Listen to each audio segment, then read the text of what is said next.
Hey guys, welcome back to the channel. This is a story about what if Naruto was Prince lands on Themyscira. Before I start, please support for more amazing content and do consider subscribing to my channel and share this video with your friends.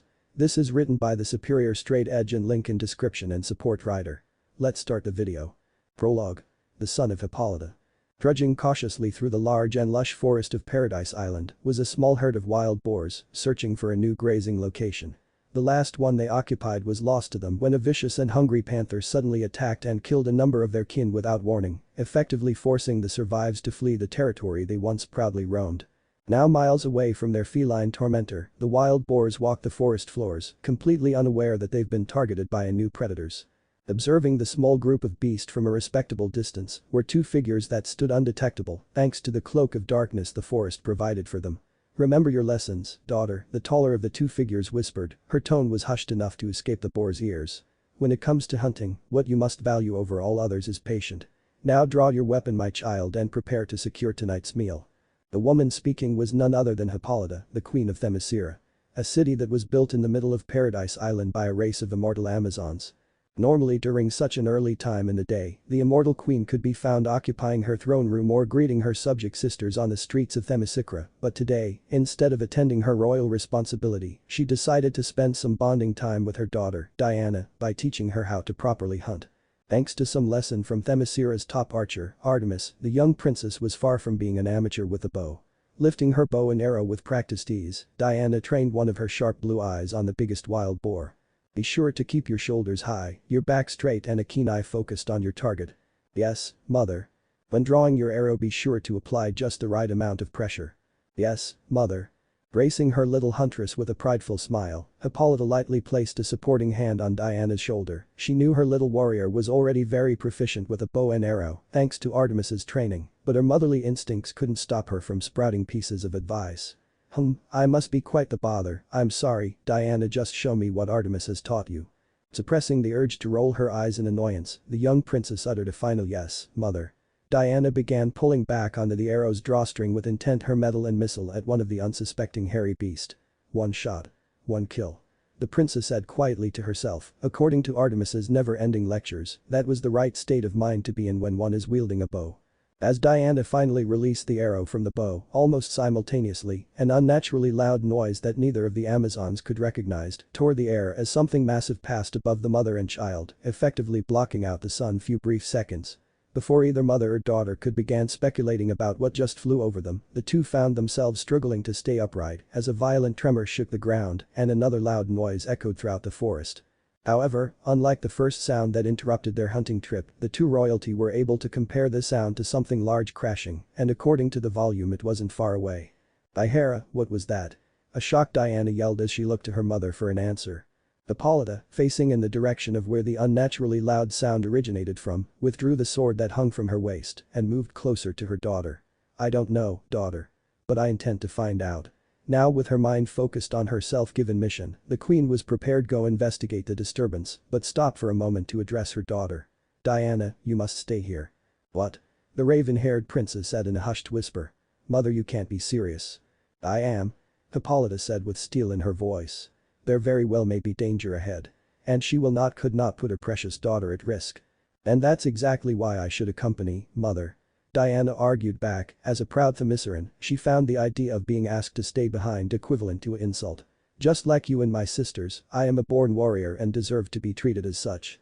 From the moment of her birth, Diana was destined to be a warrior like no other, thanks to the enchanted the gods and goddess of Olympus saw fit to bless her with. Even at her young age, Diana was more than a match for the most battle-tested Amazon. Her speed was impressive, her strength was great, and her wit was years beyond her age. No matter what trail was placed in front of her, Diana never failed to prove her worth. Swords, spears, bows, hand-to-hand combat and so many other things. Diana had long since proved she was a more than capable fighter, it was something everyone on Themyscira acknowledged about their princess. "You're still a child," Hippolyta rebutted. She knew her argument wasn't fair and Diana was more than capable of fighting by her side should the need arise, but the queen's motherly side wanting nothing more than to keep her precious child far from danger. "And a Themysciran." After a few moments of silence between the two, Hippolyta finally relented. This disagreement was taking up too much time and she needed to leave now. "Fine. But you are to stay a fair distance away." Her compromise was delivered in a no-nonsense tone. Once she received a nod of agreement from her daughter, the warrior queen, with Diana trailing behind, began making her way through the forest to investigate what was responsible for bringing their hunting trip to a grinding halt. As the two grew closer and closer to the source of the disturbance, they came across a startling sight. Where once stood tall trees, berry bushes and an array of exotic flowers was now replaced with an image one would compare to a war zone. Uprooted trees, charred earth and even a few dismembered limbs that undoubtedly belonged to humans. By Hera, the 12-year-old stated in breathlessly tone, unlike her mother, she was unused to such sights of wanton destruction. "Trust me, daughter, Hera had nothing to do with this," Hippolyta said as she stared unflinchingly at the served head, more specifically a man-served head. "It's been ages since she's seen such a sight. Steel yourself, daughter, before we were brought to Paradise Island such sights were common to those who claimed the title Amazon." Try as she might, the warrior queen was finding it hard to stop the memories of fighting off both Ares and Hercules' forces from flooding into her memory. "As you know, daughter, the Amazons are no stranger to death and war." With that said, Hippolyta returned her attention back onto the trail of destruction. It only took few more minutes of walking before the mother and daughter pair came upon a scene of pure destruction. Littered around the area were large metal pieces of wreckage that spewed random bursts of sparks. Given the shape of the pieces, it was obvious to the two that they were made to form some even larger construct. Another common sight among chaos were even more corpses. Dropping her bow in shock, Diana clasped both her hands together in front of her. "By Hera," the young Amazon said breathlessly tone. "What madness is this, mother?" For the second time today, Hippolyta found herself unable to find a proper answer for her daughter. "I have no idea." Allowing her curiosity to come to life, the queen of themyscira placed her sword back within its sheath as she moved in closer to examine the heavily damaged area. While her mother moved in for a closer look, Diana was more than content to keep her distance, that is until she noticed a trail of blood that led into the forest. Did someone actually manage to survive this? After taking a moment to retrieve her bow, the princess began following the red liquid with the hope that she could find a savior who could answer the questions that plagued her and her mother's mind. After a very brief trek, Diana stumbled upon a severely injured blonde man, slowly rocking what appeared to be blood-soaked orange blanket.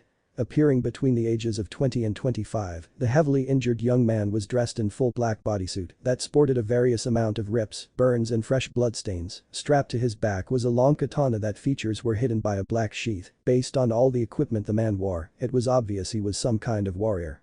Not entirely sure how to handle such a situation, Diana did the first thing that popped into her head. "Mother. Come quickly." The unprepared princess yelled. She wanted to help, she really did, but with all her knowledge on fighting, Diana lacked medical skills. After hearing her daughter's voice, it didn't take long for Hippolyta to arrive. "What is it, Yao Mai?" Whatever Hippolyta was expecting to find, it was defiantly not a fading man clutching a bloody blanket. Old blue meat, vibrant blue, as the spiky-haired blonde somehow mustered enough energy to lift his head and meet Hippolyta's gaze. "Heh, can you believe this kid, Kushina?" the man said through labored breaths. It seems that his condition was playing tricks on his mind. "I mean, who sleeps through a plane crash? All that racket and not a peep out of him." Eyes widening at the word kid, Hippolyta quickly scrambled over to the man's side and placed a hand on the blanket. By Hera, she could feel movement. "Hey, you mind doing me a favor, Kushina?" the man muttered as he stared at Hippolyta. His voice was getting weaker and weaker. "You mind taking Naruto for a little while? My arms are getting tired." With a small nod, Hippolyta took the bloody orange blanket from the man's hands and unwrapped it to reveal a baby. The blonde hair on top of the toddler's head signified him as the dying man's son, but Hippolyta had no idea what to make of the odd whisker marks that occupied the child's cheeks. Birthmarks. Strange but admittedly adorable. How could a child sleep through such chaos? Hippolyta wondered. The queen's silent question received a horrifying answer. Contrary to what the dying man and Hippolyta initially believed, the child was not sleeping. No, it was wide awake, and the reason its cries did not fill the forest's air was because each breath it took was labored. "Hera, mercy," the devastated woman muttered as she stared at the child. Unless the skies parted at this very moment and out walked a god or goddess to bestow the infant with a blessing, Hippolyta had no doubts the innocent life has only minutes to live. A rough cough brought the retired warrior's attention back to the dying man. "Thanks. And if you don't mind, could you do me one more thing?" "What is it?" the queen asked in a soft voice. "Raise Naruto to be a better man than his father." With his final words spoken, the light finally left the man's eyes. After uttering a brief prayer out of respect, Hippolyta glanced back at her daughter, who watched the scene play out with wide eyes. She was ignorant of the child's imminent death, and Hippolyta wished to keep it that way. "Diana, fetch help from the city," the queen ordered. "But mother." "Now Diana, we do not have to argue on this matter. Go for help now." Hippolyta knew no matter how fast Diana is it would not be enough. Death was lingering over the child's shoulder and there was nothing could be done, the whole facade was to spare her daughter from watching a child die. The eyes, mother. Before Diana took off towards the city, her eyes lingered on the bundle her mother held close to her chest. Once her precious child was long gone, Hippolyta hugged the small blonde boy closer to her chest. You are not one for this world, child, and I wish you happy days in the fields of Elysium. Such a somber scene, it almost makes me forget about your bloody and brutal days on the battlefield. Almost. If Hippolyta was surprised by the unexpected voice, she did an admirable job at now showing it. Ares. The woman spat out if the name was Venom. When she turned to look upon the god of war, the beautiful warrior couldn't help but gasp at the form he had chosen to take. The god was the spitting image of the man she watched pass over to the afterlife, the only noticeable differences was Ares's eyes featured his signature blood-red glow. What business do you have here, great deceiver? Ares, amused by the queen's reaction to his form, walked over to the woman and took a knee beside him. I only wish to catch a glance at all this beautiful death before you and your sisters throw the bodies into the Aegean Sea. War idly said as he attempted to brush a finger across the child's forehead. Hippolyta instinctively shielded the baby from Ares's touch. How long do you think he has until he dies? Hippolyta looked at the god in disgust. HMPH, I thought you were the god of war. Not dead children. Ares mockingly recoiled under Hippolyta's words. You have wounded me greater than any sword could, dead queen. Hippolyta was prepared to throw some more insults the god's way, but the sound of the coughing child forced her to divert her attention away. Your suffering is almost over, little Naruto. Soon you will have eternal peace. Eternal peace? That sounds like such a boring existence, which is why I wish to help the child. War revealed. Lies. You speak lies, great deceiver. The queen growled out. To find amusement in the suffering of a child, Ares is worse than what she previously believed. Indeed, I have spoke a great deal of lies in my time, warrior queen. But in this moment, I speak only the truth. All it would take is a small sample of my powers to ensure this child lives past this day. Do you wish to see this child survive, warrior queen? It took a conscious effort on Hippolyta's part not to immediately answer. This child's continued life comes with a price, does it not? Of course it comes with a price. Ares shamelessly admitted. What kind of god would it be if a give-bestow blessing that didn't come with a price? But before you began to worry your pretty little head, I wish to inform you the price will bring no harm to Themyscira or her people. No. The price will be a simple one, and it will be the child's responsibility to pay it. Now, shall I help the child or will we both sit idly by while he dies? The choice was harder than it appeared.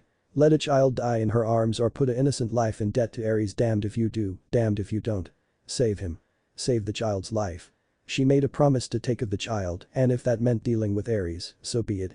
A grin graced Ares's false face. Such a kind and caring queen, I wish I could say I admire that, but I honestly don't care. Now, draw some of your immortal blood and I will draw some of mine. Using his powers, Ares summoned a small dagger and dragged it against his palm. After gently placing the child on the ground below her, Hippolyta used her sword to extend some blood from her palm. And now for the child. Before Ares could use his blade to cut the small boy, his wrist was tightly gripped by the Amazon. Do not play the fool, Hippolyta. I said I am here to bestow the child my blessings, be assured my blade will not take his life. Begrudgingly, Hippolyta released her hold on the god. But girl. Now let us put an end to this. Carefully, Ares made a small laceration on the child's chest. And now we gift the boy with our blood. Together, the god and queen poured their blood over Naruto's wound. Once no more red liquid fell, Ares placed a glowing palm over the boy's blood-stained chest. Hippolyta watched as her and Ares's blood entered the cut. Once their wanted drop left, the sound of a crying baby finally filled the air. By Hera. The queen wasted no time in returning Naruto into her arms. Calm down, my child. Everything is alright now. As she peeked at the child's face, Hippolyta noted the thin whisker marks that graced the young boy's cheeks had now changed into solid black bars. A glance in Ares' direction revealed that the god of war had decided to make his leave. However, he left a few parting words lingering in the air. Beware, Hippolyta, that child now carries both our blood. By all means, he is your son now. My son. As Hippolyta gently cradled Naruto within her arms, she could hear the sound of multiple footsteps approaching her location. My mother is over here, come quickly. You can't be serious, Hippolyta. A surprised Antiope shouted, her voice was so loud it traveled from the throne room all the way to Themyscira's bustling streets. Crossing her arms underneath chest, Hippolyta gained a look of annoyance. Indeed I am serious, Antiope, and I also would appreciate it if you would quiet down a bit. I don't want you upsetting the child with your yelling. On the other side of the throne room, Diana was busy with keeping a newly awakened Naruto entertained. It was most certainly a good thing it was a baby they were dealing with, someone a couple of years older would have most likely been placed in a state of depression given the tragedy that occurred today. Apologies, Hippolyta. Auntie Po replied in a strained tone. I would just to be the one to upset your new son. The blonde Amazon all but growled out her last word. Yes, my son, your nephew and all of themyscira's brother. Hippolyta's tone suggested she wasn't budging on the matter. Why are you so resistant to this, sister? I just want to help a child. But I understand. In the city of Themyscira there wasn't a single woman who wouldn't come to the aid of a child or anyone who truly deserved their help, being compassionate was a part of their culture. What I want to know is why do you specifically have to adopt him? That question earned Antiope a confused look from Hippolyta. You have a problem with me claiming Naruto as my son. On the journey back to Themyscira, she had decided to keep the fact that Naruto is hers by blood a secret. At least, until he is accepted by the majority of their people. Yes, I do. Antiope revealed. If he becomes your son he'll also become the prince of Themyscira. You'll be single-handedly destroying sacred tradition by placing a man in power, and most importantly, how do you think our sisters will feel about that? They will accept it because I will raise Naruto to be a true Themysciran. He will know and respect his home's history, he will love each of his sister individually, and he will be humble and kind. Well, can't all those things be achieved in another home that isn't our city's palace? Hippolyta's eyes narrowed as she stared towards her sister. With his dying breath, Naruto's father entrusted me to raise his son. Well, to be honest, the dying man mistake her for someone else, but Antiope didn't need to know that little tidbit. And I intend to carry it out. Thanks to blessings given to them by the goddesses, headache were unheard of in Themyscira, but Antiope massaged her temple anyway. To this day, Hippolyta, you've never respected a single word that's been spoken by a man, bar the gods above us, so why start now? That question, sister, is easily answerable. Hippolyta said with an accompanied knowing smile. Diana, come here and bring you little brother. The confused look on Antiope's face caused Hippolyta's smile to grow a bit wider. Yes, mother. Diana said as she approached the two older women with her little brother in hand. The outcome of her mother and aunt's debate mattered very little to the young princess because she had already reached a conclusion concerning the spiky-haired blonde. No matter what path is chosen for Naruto, he will always be her little brother. Once Diana was standing in front of them, Hippolyta revealed her plan. Now Diana, hand Naruto to Antiope. The queen simple said. What? How would holding the child influence her stand on the matter? Whatever Hippolyta was playing at, Antiope was having a hard time following. Still wearing her knowing smile, Hippolyta watched as Antiope took the child within her arms. For a short moment, Antiope had a hard time remembering how to hold a baby, but it didn't take long until her instinct kicked in.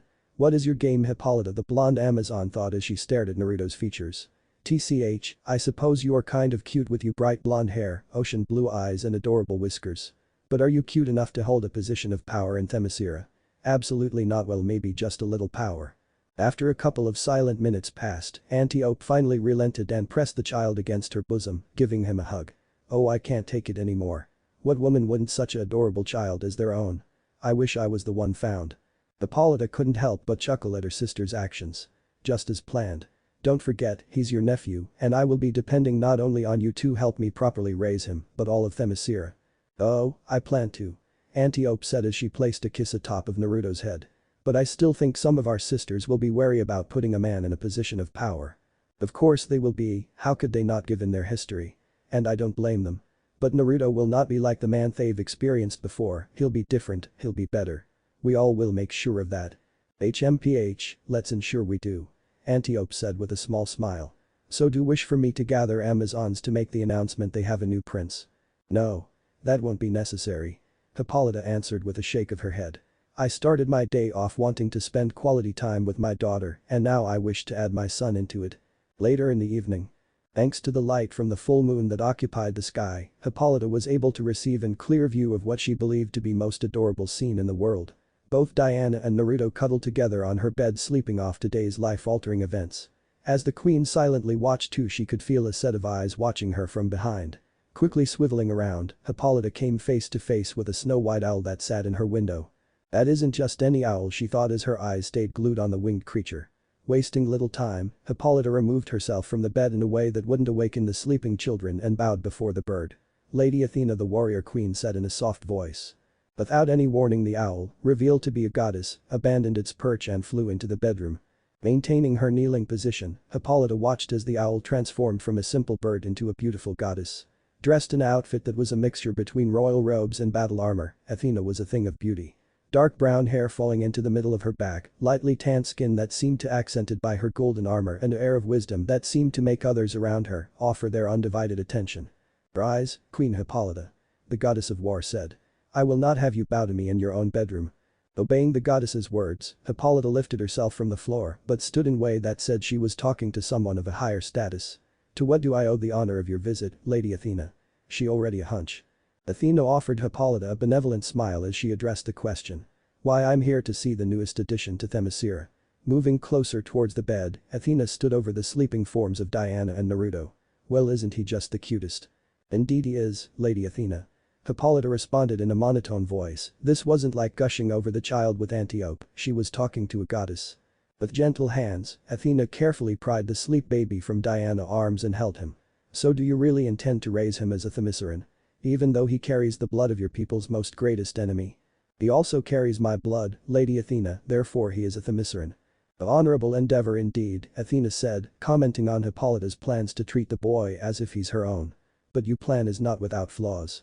"I'm well aware of that, Lady Athena. Because of Ares' blood, Naruto will no doubt be endowed with great power and a thirst for battle," Hippolyta said.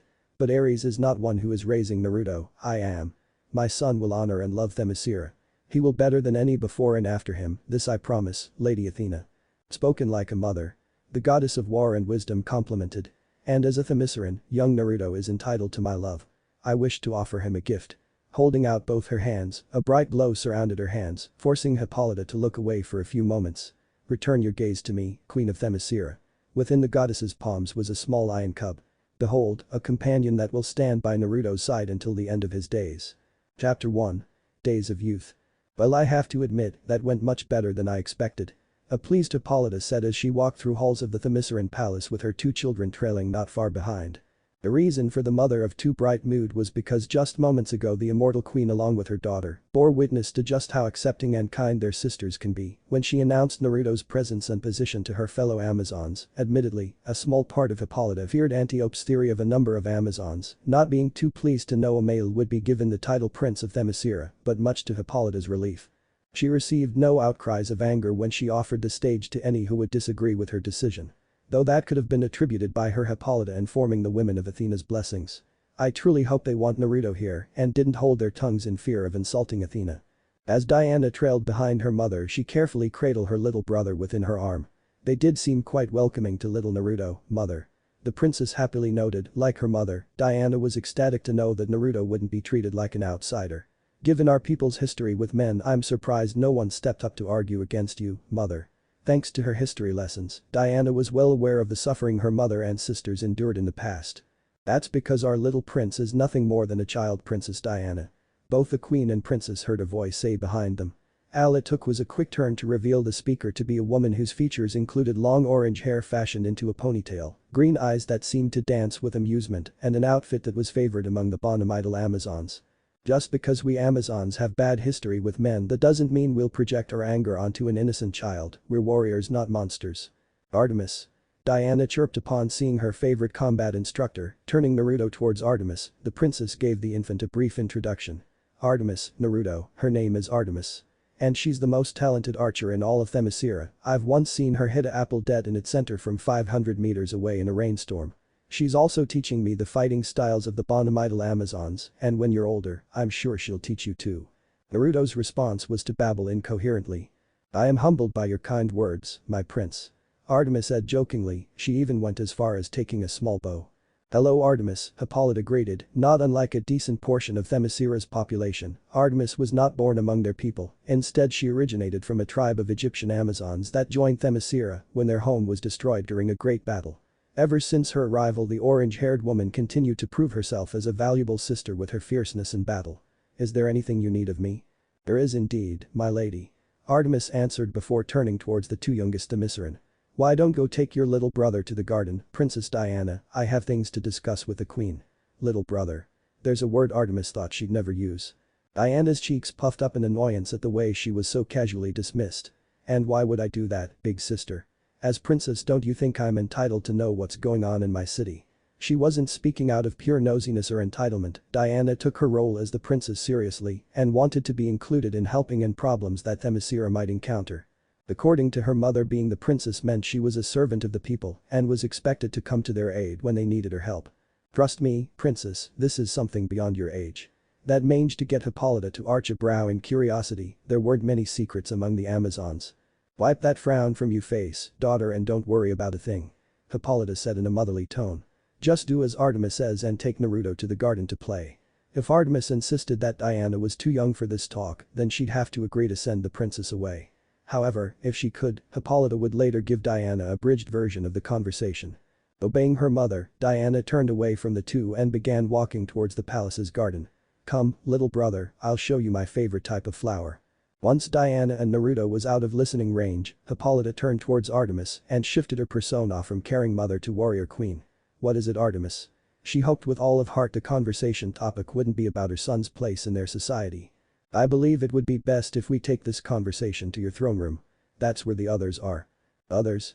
Now seated on her throne, Hippolyta's eyes swept over the women who called the unscheduled meeting. Artemis, Antiope and Penthesilea, the commander of Themyscira's royal guards. So tell me, what is it that has brought us four into this room? The queen inquired. Stepping forward first was Penthesilea. Like the other women in the room, she boasted a beautiful appearance. Dark red wavy hair, matcha-toned skin and armor that did nothing to detract from her feminine figure. It was I who called this meeting, my lady. Penthesilea revealed. And it's concerning your new son. Hippolyta gripped her throne's marble armrest, so tight fractures were beginning to appear. What is it about Naruto? She asked in a strained voice. It seems her worries were coming true. Seeing the distressed look on her sister's face, Antiope made a move to calm her nerves. No need to worry, Hippolyta. We are not here to talk about Naruto being in any danger, quite the opposite. In fact, we want to talk about Naruto's future. Feeling a wave of relief wash over her, Hippolyta encouraged the three to continue. What of it? Now that her queen was in a better mood, Penthesilea continued. While you were presenting the prince, I recognized a familiar look on a number of the Amazons' faces. A woman's longing. I could tell because they wore the same expression when you presented Princess Diana. Jealously? Hippolyta asked in disbelief. She couldn't believe that word could be used to describe any themysciran. Unsurprisingly, yes. Artemis bluntly answered. You couldn't really believe you were the only one who longed for a child, my queen. Hippolyta had no comment to make. Warriors or not, we are all women. And it is in a woman's nature to desire a child. It didn't take very long for Hippolyta to reach the same conclusion the three before her did. Are you saying that when Naruto reaches the right age, we believe a number of Amazons will attempt to have him impregnate them? Antiope said, both her hands placed firmly on her hips. Well, it's only a theory that three Amazons thought up when they allowed their minds to wander, but we still believe this talk needed to be had. Momentarily shocked by what she just heard, Hippolyta found herself unable to greet one of her personal guards, Mira, who just entered the throne room. Queen Hippolyta, the raven-haired woman said as bowed. I have come bearing request from your loyal Amazons. Snapping out of her state of shock, Hippolyta addressed Mira. Who are these loyal Amazons? The queen asked. Mira's sudden appearance was a rare case of irony. Apologies, my lady, there are too many to name. That statement surprised every woman in the room bar the one giving the news. Well, can you remember all of the request? Antiope asked. Were women already planning to ask Hippolyta if her son could give them a child? Well, there are many who have made requests. They all want the same thing, Mira said, further confusing the women. They wish to hold Prince Naruto in their hands. Why? The confused queen asked. I honestly do not know, my lady. Letting the request sink in, Hippolyta found it difficult to say no.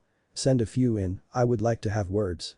Giggling softly at Naruto's ever-curious behavior, Diana watched as her younger brother crawled frantically through the garden, trying to take in every sight his bright blue eyes could see. Isn't the garden wonderful, little brother? The princess asked while expecting no answer. Given the tragedy that led to her and her mother discovering Naruto, Diana was happy to see Naruto enjoying himself. After taking her eyes off Naruto's small form to admire the sight of a small flock of hummingbirds, Diana turned back to discover the blonde bundle of energy had scampered off into another part of the garden. Naruto. She shouted in worry. Thoughts of her younger sibling stumbling into a thorn-filled rose bush motivated the princesses to run frantically through the garden. The moment Diana rounded the first corner of the garden, she discovered her brother safe and sound along with Alexa, who's sitting comfortably on a blanket with a stack of books next to her. Well, hello there, little one, Alexa said as she set one of her books aside in favor of lifting Naruto up. Unlike the majority of her sisters, Alexa is the one of the few themyscirans who doesn't feel the least bit comfortable with a sword in hand.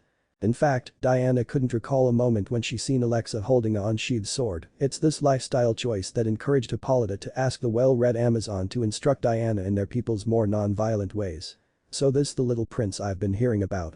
Thank you, Diana said in relief as she joined the two on the blanket. Based on this little game of hide and seek, the older sister had no doubt when Naruto grows a little older. Sorry about disturbing your reading, I was not aware you were in the garden. No need to apologize, Diana. I don't mind the company. Especially if it's her favorite student. He's quite the adventurer, isn't he? It was obvious Alexa was commenting on how Naruto crawled around the garden without a sense of apprehension. I have a feeling he's going to be very popular among our sisters. What makes you say that? Diana wondered aloud. Oh, just a feeling. 8 years later. The first son of Themyscira. That was the title the Amazons of Themyscira unanimously decided to grant upon their beloved prince. During the first week of Naruto's sudden arrival, Queen Hippolyta offered every woman who inhabited Paradise Island the chance to hold the prince in their arms. That, along with the infant's innocence, stirred the love of children within every Amazon who chose to attend the event. And the turnout was very substantial.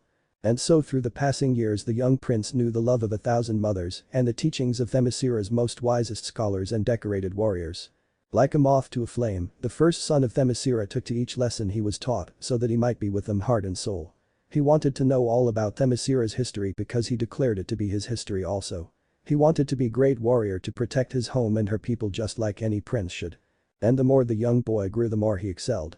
To name any great battle and what strategy brought the Amazons victory was a simple task for Naruto. And combat. It's nothing more than second nature to the boy who holds the blood of the god of war and the queen of the Amazons. No weapon was above Naruto's understanding. Anything that has a practical use on the field of battle could be wielded by the son of war with mere ease. Extreme proficiency with weapons wasn't the only gift that was bestowed upon the blonde. Herculean strength that matched his sister's belonged to Naruto, the ability to heal from debilitating wounds in a matter of moments, and the uncanny ability to understand nature, among a few other things. But for all of Naruto's knowledge and talents there was one thing the child could not avoid, bathing. I can wash myself, Philpus. That was the shout a few passing Amazons heard as they walked past the city's public bathhouse. Inside the marble structure, a number of Themyscirans giggled in amusement as they watched their prince splash water around in his failing attempt to break free of Philpus's hold. I'm sure you can, my prince, but as your loyal subject it is my duty to ensure that you receive a thorough bath. Philpus said in a mocking tone as she dunked the struggling blonde into the warm water. It wasn't a secret among the Themyscira that Naruto disliked being treated because of his title as prince. He always preferred to be looked upon as another of Themyscira's children, therefore going out of one's way to help Naruto became a running joke among many women. When Naruto emerged from the water there was a half-hearted sneer on his face. Can he be annoyed by his sisters? Easily. But outright angry? Never. Your dedication to throne has been well noted, my dear sisters. Now can you please release me? Once he felt Philpus loosen her grip, the blonde prince made his escape. By Athena's owl, finally. He frowned as the Amazons once more laughed. Despite the fact that Naruto is currently sharing his space with a number of beautiful women who didn't even attempt to cover their naked forms, the young boy didn't even show the slightest bit of embarrassment. And why should he? The sight of naked Amazons was a scene he experienced every single day. Now that she didn't a prince to toy with, Philpus began lathering herself with soap. So what lessons will you be learning today, my prince? None. Was Naruto's simple answer. Mother has decided to give me a day free of my studies and I intend to spend it hunting with Deimos. Next to training alongside his sisters, Naruto favored spending his afternoons hunt with giant lion friend. By the gods and goddesses, I didn't believe such a thing was possible, my dear sisters. Callisto, an Amazon who specialized in sculpting marble, loudly announced. Our beloved prince actually can spend the afternoon away from Artemis. Naruto's whisker-marked cheeks gained a small red tint as the Amazons laughed at his expense. What does that supposed to mean, Callisto? The naked dark-skinned Amazon offered the embarrassed blonde a mischievous grin. No need to embarrassed, prince. Almost every Amazon on Themyscira knows you favor Artemis. The best response Naruto could muster was to submerge himself in the bathhouse's warm water. Tell me, my prince, what do you like most about Artemis? Is it her skill with a blade, fiery attitude, or is it her beauty? Philpus asked. I find all Amazons on Themyscira beautiful, big sister. Naruto mumbled out. Did you hear that, sisters? Prince Naruto finds us all beautiful. Suddenly the young warrior found himself surrounded by women. If you find us all beautiful, who's the most beautiful? Naruto felt a hand glide across his whisker-marked cheek as he stumbled to find a decent response. If the queen were to ask you to choose a Themysciran to be your wife, who would you choose? And Naruto's breaking point was reached. I believe that this has been a successful bath and I am clean enough, my hair grant you all wonderful sisters. Naruto yelled as he climbed out of the water and towel to dry himself off. If anyone has need of me, I will be in the forest. The Amazons giggled loudly as they watched their prince practically run to the exit. Now that his bath was done, Naruto stood outside the bathhouse clad in a crimson loincloth that reached around his entire waist, a snug-fitting leather vest, a pair of sandals and finally a golden band that held the image of a ram's head wrapped securely around his right bicep. All done Deimos, apologies for making you wait so long. Philpus thought it would be funny to attend to her prince's needs. Blazing next to the bathhouse was a creature one could not believe could exist outside of a mythical story, given its abnormal appearance. Easily measuring 8 feet tall and sporting a messy bronze mane, the golden-furred beast released a yawn that revealed a wicked set of sharp teeth that appeared capable tearing through anything that found itself wedged between its jaws, however. No matter how frightening the beast may appear at first glance, it was allowed to roam the streets themyscira without indent since the Amazons recognized him as Deimos, their prince's ever-faithful four-legged companion. Before we go off into the forest to hunt, I must make a quick stop at Io's workshop, there's something I must fetch. After waiting for Deimos to shake off his laziness, Naruto and his four-legged friend began running through the city streets at astounding speed. With ease the boy and lion maneuvered through Themyscira's winding roads and beautiful instructors until they eventually made it to their desired destination, Io's workshop. Once the two arrived at that workshop, Deimos took the interlude as an excuse to sunbath while Naruto entered the building. Upon his entry, the Themysciran prince was greeted with the sight of Io working on a horseshoe. It goes without saying that Io is blessed with beauty, short brown hair, soft features, bright green eyes, and it was a shame her attractive form was currently hidden underneath a thick apron. "Good afternoon, sister," Naruto said with a smile. The moment she heard Naruto's voice, Io turned from her work to greet the young child a wave. "Good afternoon to you too, Prince Naruto. I suppose you're here to pick up your hunting gear?" "Yep," Naruto answered with a nod. "Just give me a moment," Io said right before disappearing into the back of her workshop. It only took the blacksmith no more than 30 seconds to return with a bundle in hand. "Everything is as requested, little brother." After placing the leather bundle on an empty table, Io showed off her handiwork. A 18-inch serrated machete to clear out any bothersome foliage, a leather quiver that contained a couple dozen arrows, a bow that was decorated with the image of eagles, and finally a short dagger to put in suffering creature out of its misery. "I trust everything is to your liking." "It is, sister," Naruto said with a twinge of awe in his voice. The equipment was masterfully crafted. "You have outdone yourself, sister. Did Lord Hephaestus aid you in their creation?" "HMPH, who was it that taught you how to talk like a charmer, little brother?" While equipping his newly fashioned hunting gear onto his person, Naruto flashed Io one of his infamous foxy grins. "Mira might have gave me few lessons." A couple of hours later. With his bow in hand, Naruto silently moved through the forest's thick canopy while a noticeably smaller Deimos stalked the ground floor. Making use of his impressive vantage point, the young prince located a grazing deer in a large clearing. "Apologies," the young boy whispered as he shot an arrow at the animal. The metal and wooden arrow had little problems finding its way to the deer's neck. The kill was quick and painless.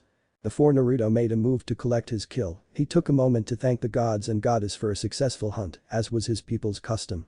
Once his prayer was done, he abandoned his spot on the trees and landed next to Deimos. "Two more like this one and we'll have enough to decent-sized stew," Naruto said as he attached his bow onto his quiver. "No, you stay here while I go grab the deer, I don't want you taking an early bite." The lion released a quiet growl. "That's what you said last time, Deimos. I will not be fooled again." While Deimos stayed behind, Naruto walked into the clearing with intentions on fetching the deer's body. But just as the Themysciran prince began reaching for the corpse, the sound of heavy footsteps encouraged the young boy to move. Whatever attempted to take the prince by surprise cleaved the deer's body in two. Once Naruto's roll came to a stop, he raised his head to get a look at his assailant, a large centaur wielding a massive halberd.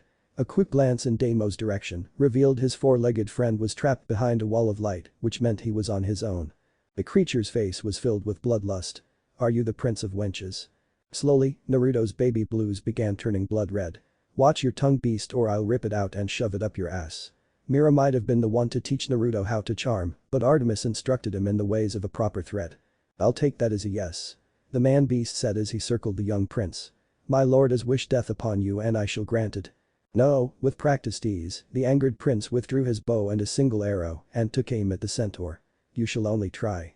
The first arrow Naruto shot was blocked by the hybrid's halberd, but next to 3 hits impacted the beast directly in the chest.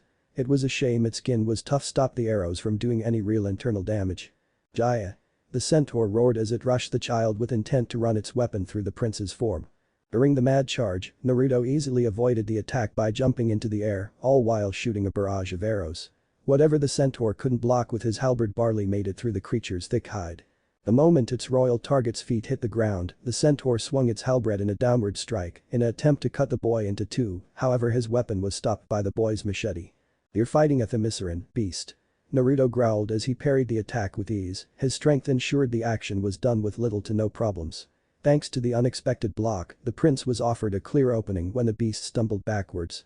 In an impressive burst of speed, Naruto maneuvered himself underneath the centaur's large frame and lifted Horseman with his bare hands. "Now beggin'," he yelled while throwing the creature. Upon its landing, the centaur released a growl of annoyance as he was forced to use his halberd as a means to help lift him out of the mud. A child. Thrown by a fucking child. "I must kill, such a tale can never reach my lord, he'll kill me for it."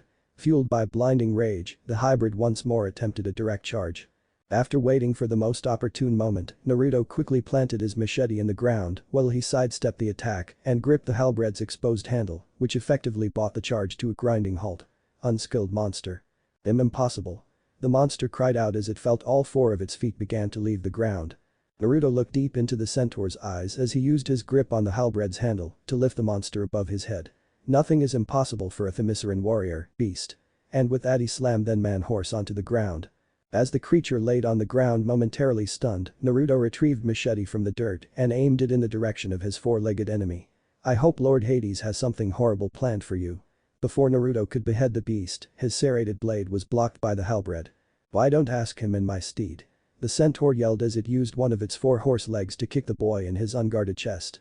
Deimos growled in concern as he watched his friend harshly collide against the invisible wall that kept him walled out of the battle. "Idiot." Naruto muttered as he chastised himself. "I should have disarmed the damn thing." Before Naruto could point out any more of his mistakes, he was placed on the defensive as he used his machete to block a series of strikes. As the prince began backpedaling to avoid his attacks, the centaur gained a mad grin. "My lord promised me a night with your sister when I bring him your head. Oh, the fun we will have." That comment would soon be regretted. That was the first time Naruto had heard someone speak such words about any one of his sisters. Naruto, without speaking a single word, gave the monster a dead-eye stare that somehow caused the four-legged hybrid to freeze mid-strike. Something within the prince had suddenly snapped. While tightly gripping his weapon's hilt, the machete's serrated blade unexpectedly became engulfed blue flames. Once the centaur managed to snap out of its trance, the beast desperately tried to impale the young boy with his weapon. The flaming machete cut through the halberd's metal like water. Naruto's next move was a wild slash which left a large gash in the horse creature's chest, and once it recoiled in pain, he threw his serrated weapon directly into the centaur's bleeding chest while flailing all four of its legs out of pain. The beast's pained screams meant nothing to the young prince as he jumped onto the centaur's horse-like frame and brandished his dagger. Not unlike the machete, the small blade became engulfed in blue flames right before Naruto began stabbing the monster without abandon. After the fifth slash, his hated enemy fell onto the ground. "Monster. You're a monster." The centaur shouted as it attempted to climb back to its feet. A quick stab to the side put an end to any thoughts the creature might have of standing back up. Naruto, uncaring of the blood that caked his frame, took note of the flailing legs and promptly got rid of them.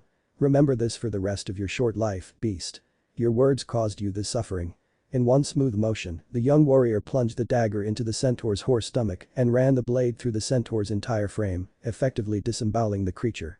As Naruto removed his hands from the dead centaur's entrails, a newly freed Deimos walked over to his side and gently nudged the young blonde, not that Naruto really noticed. He was too busy staring at his hands. To really enjoyed that. While his human friend was still entranced by the carnage here out, Deimos' sharp eyes were currently focused elsewhere. Although the forest's thick brush did an exemplary job at obscuring the mystery observer, the themysciran lion could still easily sense someone watching them. Ggrrrrrr. A deep growl emanated from Deimos as smoke could also be seen rising from his maw. It would be the sound of Deimos' threatening growl that pulled the young warrior from his daze. "What's the matter, Deimos?" Naruto asked as he tracked the overgrown lion's line of sight to the forest. "Is someone out there?" His response was another growl from Deimos. "Show yourself now and I give you my promise, you shall know mercy."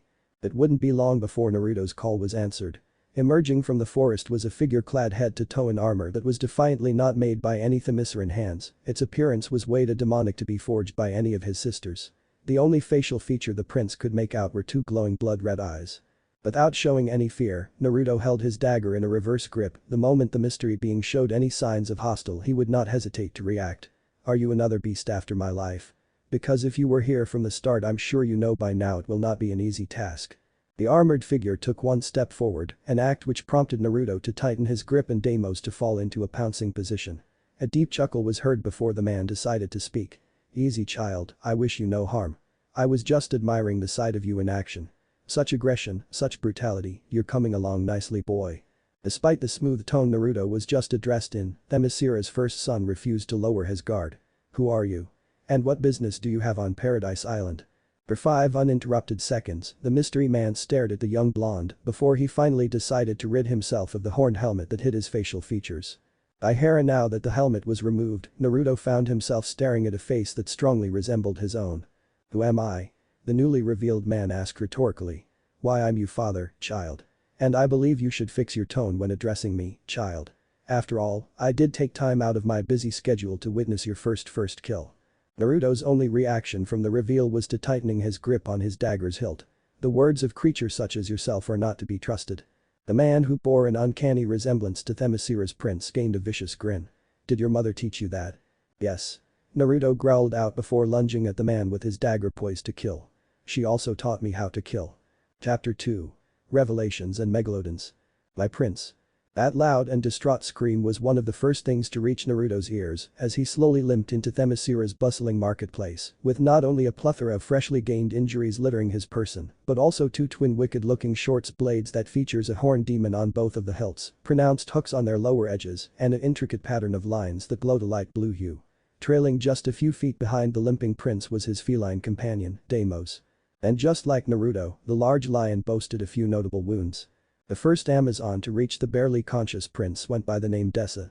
My prince, what happened? She asked as she gently grasped each of the boy's shoulders. After giving Naruto a quick once-over, Dessa quickly deduced the injuries had nothing to do with a wild animal or a freak accident. The multiple cuts that were scattered throughout the whisker-marked blonde's form were too even and cleanly made, they had to have come from a blade. Naruto, with a more than a little discomfort gracing his facial features, looked up from the ground and met Dessa's gray eyes with his cerulean ones. He can't be my father, and with that, the Themysciran prince collapsed in Dessa's arms, much to the dismay of the gathered Amazons. Dessa, wasting not a single moment, effortlessly lifted the young blonde and began running in the direction of the palace with intent to bring the prince to his mother. Hours later, as the prepubescent warrior slowly returned to the land of the living, he could feel the gentle sensation of someone running their hands through his hair while humming a soothing tune. Slowly his eyes fluttered open to sight of Diana standing above him with a worried look gracing her features. The moment Diana noticed the change in her young brother's condition, she quickly brought him into a tight hug. Thank Harry you're okay, little brother. I was beyond worried. The sound of her cracking voice validated her words. Do you remember what happened to you? Dessa said you've mentioned something about your father before you passed out, but surely she must have been mistaken. The memory of burying her brother's birth father years ago remained fresh in the princess's mind. No my daughter, I don't believe Dessa was mistaken. Standing in the doorway of Naruto's room was Queen Hippolyta wearing a solemn expression on her beautiful features. The Mayu battle in forest, tell me, the look she leveled onto the bedridden blonde was filled with remorse. Although the Themysciran queen knew Ares would eventually make his presence known to her younger child, that didn't stop the Amazon from detesting the god's timing. Her son is young, caring, impressionable yet pure thanks to the women that surrounded him. But a monster like Ares can only corrupt the Amazon's first son. Naruto stared at his mother with utter confusion in his eyes. "You don't understand. I thought my father died the day I arrived on Themyscira. At least that was what he was told by Antiope and Diana." Thinking back on the matter, Naruto couldn't recall a single time when his mother referenced his father. After releasing a heavy sigh, Hippolyta took Naruto's hand into her own and began telling her son and daughter about her meeting with the god of war. The Amazonian queen brought it all out to light, how she sent Diana away to avoid seeing a child die, the promise she made to dying man and of course the deal she made with Ares. I couldn't do it. I couldn't allow a child to die in my arms. Diana smiled warmly at mother. You made the right choice. Ares' involvement be damned, Diana couldn't imagine living on Paradise Island without her little brother brightening her day. From the moment she was taught how to properly hold Naruto, the princess was completely enamored with her younger brother.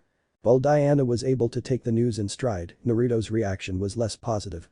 With a distraught look on his face, the blonde heir couldn't help but think back to his history lessons with Alexa. Though many years has passed since a single themysciran has been forced to take up arms to defend their home, Ares has always been a problem for the Amazons. When he isn't personally failing in his attempts to destroy all of Themyscira, he enlists the aid of fools like Hercules to trying in his stead. All in all, if you considered yourself a themysciran, the god of war is defiantly your enemy. Upon noticing Naruto's troubled expression, Diana was quick to react. If you think having the blood of Ares running through your veins changes your place on Themyscira, you're wrong, little brother. You're Naruto, the prince of Themyscira, and you're loved. Although his older sister's words managed to put a smile on his face, Naruto still was worried his relation to Ares could eventually have a negative effect on his beloved sisters. So when will you make the announcement, mother? Hippolyta blinked out of confusion. Announcement? She parroted. What announcement do you speak of, my child? The one about my father. Naruto spat the word father out as if it contained venom. If all of Themyscira doesn't know about Ares' involvement, we should tell them. It's only right they know who walk among them. The frown marred Hippolyta's beautiful face. Who walks among them is their brother, not one of Ares' pathetic foot soldiers. Naruto, you are themysciran before all, remember that. Yes, mother. Was the whisker-marked prince's immediate response. But I believe we should still tell everyone about Ares. Themyscirans do not keep secrets from each other. Hippolyta placed a kiss directly onto Naruto's forehead. Yes, they do, my son. They actually keep plenty of secrets from each other. The queen thought.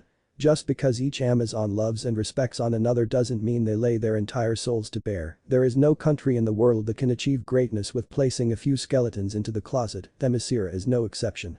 If that is what you truly want, I will have Philpus make the announcement that you want to address all of Themyscira. That would be appreciated, mother. As Hippolyta left the room, Artemis entered with a large bundle held in her arms and a knowing grin on her face. You've seemed to have healed well, little prince. The redeeted archer said as she took note of his uncovered chest. When he first was brought through the palace's door hours earlier, his whole form was littered with cuts and bruises. I've always healed fast, Artemis. Naruto said with a grin. After all, that's the only way I can survive my training sessions with you. When it came to learn how to fight from Artemis, the word mercy had no room to exist. The bondamidal Amazon preferred a trial-by-fire method of teaching rather than handing out lectures. Is that a present for Naruto? Diana asked as she glanced at the bundle Artemis held. Before answering the question, Artemis walked over to the bed and sat the package in directly in front of Naruto. I assure you, princess, these are not from any themysciran. With his curiosity reaching its peak, Naruto unwrapped the bundles and he and Diana were giving view of short blades. Why does these look so familiar? Naruto wondered while running a hand across one of the blade's flat surfaces. HMPH, curious Artemis muttered with an arched brow. So you really can't recall where you saw those blades? The response she received was a shake of the head. That's strange, because Dessa told us you had a pretty nice grip on those when you came back to the city. Did? He asked while searching through his mind in a bid to remember. Well, besides stumbling into the market looking like you've just got on my bad side, Dessa said you were barely conscious. So I guess it shouldn't be so surprising that you have short-term memory loss. Barely paying Artemis any attention, Naruto took hold of one of the sword's hilts and lifted it of the bed to test the weight. It feels so familiar. He marveled. Like I've been training with these all my life. Which was a surprise to Diana, she attended just about every one of younger brother's training sessions and she couldn't recall a moment when he ever wielded anything that resembled those wicked blades. Could you have gotten them from Ares? The princess hesitatingly asked. She couldn't see Io devoting her time to forging such cruel-looking weapons. Naruto couldn't find it in himself to answer Diana's question. Artemis had noting to consider, she has already fully embraced the idea that Ares was the one to give Naruto the admittedly impressive blades, but that still didn't explain why he came back into the city in such terrible shape. What exactly did you and the god of war discuss, little prince? As Naruto mulled over Artemis' inquiry, his face scrunched up in concentration. He told me he was proud of me. Not in those exact words, but hell, he can barely remember why he went out into the forest in the first place. Proud of you? Diana said in bewilderment. Why would he be proud of you? You live life as a themysciran, and Ares has always harbored great hatred for our people. Unless the god of war is referring to her brother's prodigious skills with weapons, she didn't understand what Naruto could have done to gain Ares' favor. He was proud of my first kill. Naruto outright admitted as he unconsciously recalled the rush he felt during the battle. It was like nothing he'd ever experienced before, his heart was pumping at Mach speed, his mind was focused on one singular goal. More specifically, he was proud about how I went about doing it. Artemis's jade eyes narrowed. Explain.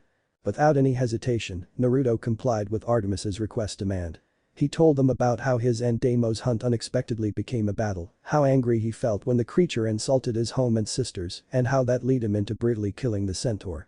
While Diana was angry over the ordeal her little brother was forced to go through, Artemis found herself more than a little impressed. So not only did you kill the beast that was insulting and threatening your sisters, but you also made an attempt on the god of war's life. Naruto opened his mouth to explain himself, but Artemis' surprising outburst stopped him before he could get a word out. Ha! You have been raised well, little prince. Very well. Pride was flooding her voice. Diana was both shocked and appalled at Artemis's reaction to Naruto's tale. How can you take such a story in with a smile, Artemis? Naruto could have been easily killed. Artemis scoffed at Diana's reasoning. But he wasn't killed. Like his mother and sisters before him, our little prince bravely charged into battle wanting nothing more than to defend themyscira. You should be proud of him, Diana, I know I am. I'm relived, Artemis. The princess stated. Relived my brother didn't die trying to take on a god.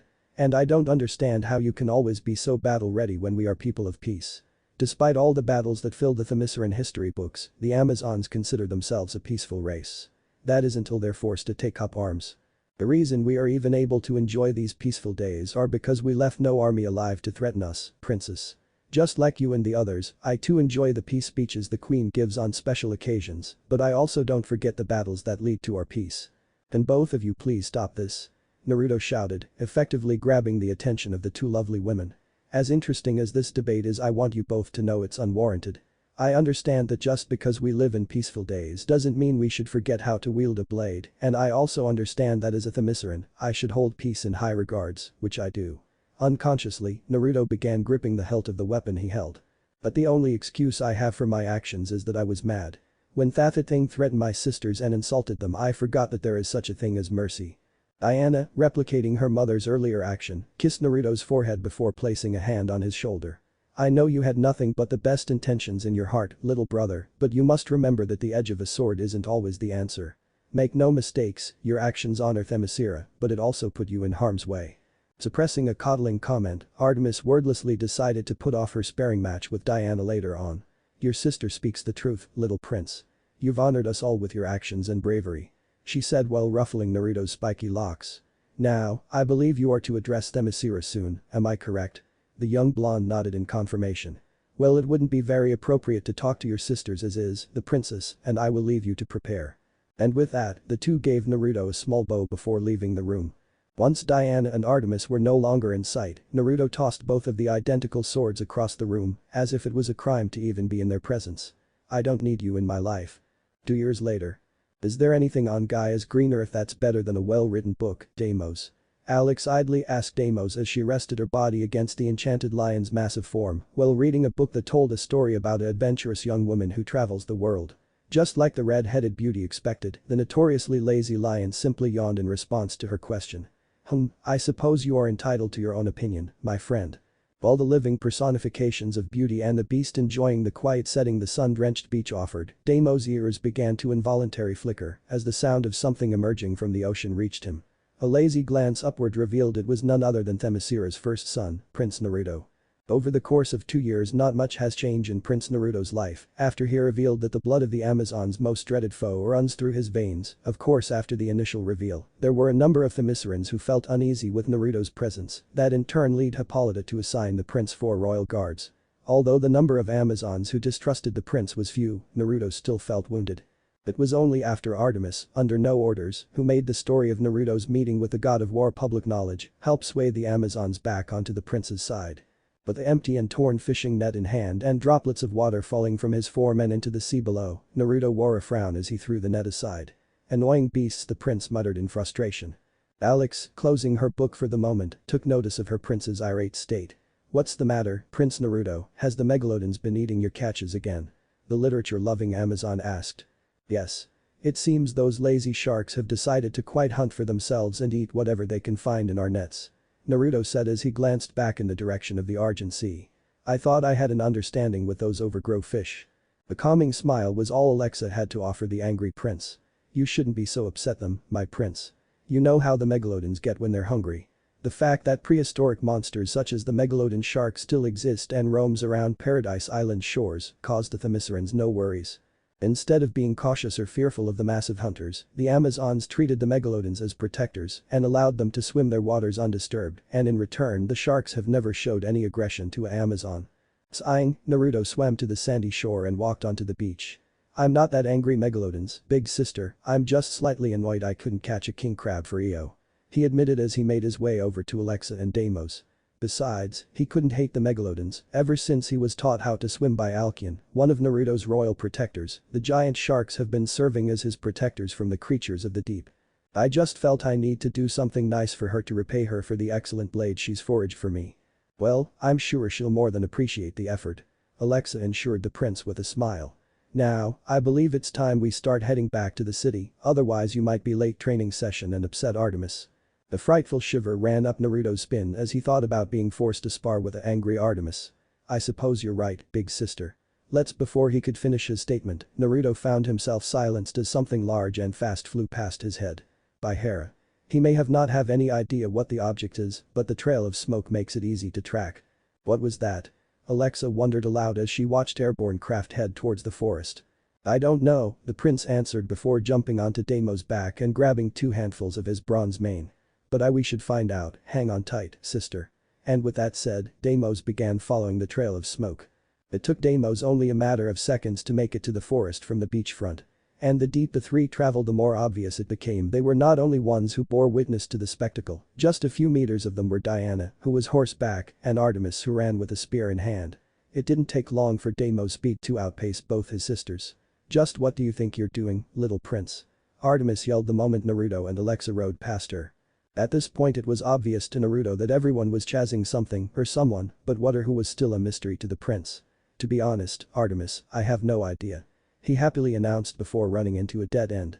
A glance downward revealed the only way out to be an opening in the ground. Alexa took one look at the crevice and another at her prince. By Athena's owl, please tell me you're not going. Yes I am. Without waiting for Alexa to finish her sentence, Naruto hopped off of Deimos' back and jumped directly into the crevice. The fall was steeper than expected, but not very life-threatening to an Amazonian prince.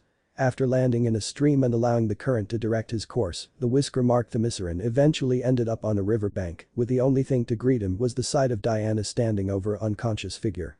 What did I miss? Barbed in pair of loose-fitting orange pants and black shirt, Naruto stood alongside his sisters and mother as they waited for Diana's male captive to regain concussions. Without any shame, the prince stared at the man in wonderment. He looked so weak, Naruto thought. Diana said he couldn't even take a punch. Are all men weak where he comes from? Alcyon, taking note of her prince's curiosity, placed a hand on his shoulder before bending down to speak in his ear. Behold, my grace. This is one of the filth you have been raised to be better than. It wasn't a secret to the Amazons of Themyscira that when it came to upholding one's responsibilities, Alcyon is a borderline extremist. It took multiple orders from both the prince and the queen before Alcyon and her fellow royal guards. Murdo, Cheris and Philomela stopped threatening to harm any Amazon who came close to Naruto without obtaining permission beforehand. But a hidden fact about Alcyon and her circle was that they hated Diana with a burning passion. Each of the royal guards views her presence as a threat to Themyscira, while the prince's promises a new dawn. Artemis silently watched as Alcyon attempted to sway the prince into picking up her extremist thoughts and thought about intervening. It was a decision made by her and a few other Amazons in secret that Alcyon can't be allowed to poison their prince's mind with her fanatical beliefs. As Artemis began to moor toward separating Naruto and Alcyon, the prisoner began stirring. Upon his return to consciousness, the unwanted male guest immediately took notice of the beautiful women that stood before him. Wow, I haven't had this dream since I was 13. Artemis's response was a viscous punch. Of course she held back a considerable amount of her strength, just ensure she didn't dislocate or outright break the man's jaw. You will speak only when spoken to. The fiery Amazon said in a steel tone. That's enough, Artemis.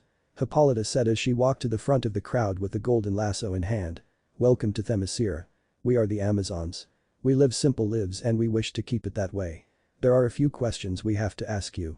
With a look of defiance in his eyes, the bound man stared at the queen. Sorry ma'am, soldiers don't talk. He genuinely sounded as though he wouldn't budge on the matter. From Naruto's perspective, he had to stifle a laugh. In the presence of the lasso of truth, unwillingness meant nothing. Paying the words of the man no heed, the queen effortlessly ensnared the stranger in the lasso of truth. Hey, I'm into the kinky stuff too, but if you think that's going to make me more cooperative, you're wrong. Identify yourself. The lasso compels you to. As the rope glowed brightly, the man couldn't help but responded. United States Air Force, Colonel Stephen Rockwell Trevor. The now named Stephen said in a robotic manner. The glare Hippolyta was currently receiving was a mixture of anger and confusion. This lasso was created by Lord Zeus to bypass the untrustworthy nature of man, you cannot resist its power. She explained before getting back on topic. What interest does your government have in our island? And like before, Stephen's answer came with no hesitation. No interest whatsoever. The only reason I'm here is because my plan was badly damaged and landing on your island was my only chance for survival. Well, that's good to know, Artemis said before turning towards the queen. Shall I kill him now? While the Air Force pilot looked understandably shocked at Artemis's question, Hippolyta simply rolled her eyes at the archer's violent nature. There is no need for that, this man poses no threat. We shall give him a food, water and a boat and leave him to the mercy of the Aegean Sea. But what about the megalodons? Naruto interjected. It was at the moment Stephen realized he wasn't the only male in the room. The moment they catch his scent he'll be dinner. Not our problem, my grace. Alcuin shamelessly announced. Wait a minute here. Trevor yelled. Megalodons. As in megalodon sharks which are the size of a city bus. As the gathered themyscirans wondered what exactly is a city bus, the doors of the room flew opened. And standing in the threshold was a noticeably panicked Philpus. My queen, the primordial flames. Dorothy are dying. The room was soon cleared of all Amazons, leaving a bound and confused Stephen Trevor to his thoughts. I really hope that kid didn't say megalodons. The chambers of the primordial flames.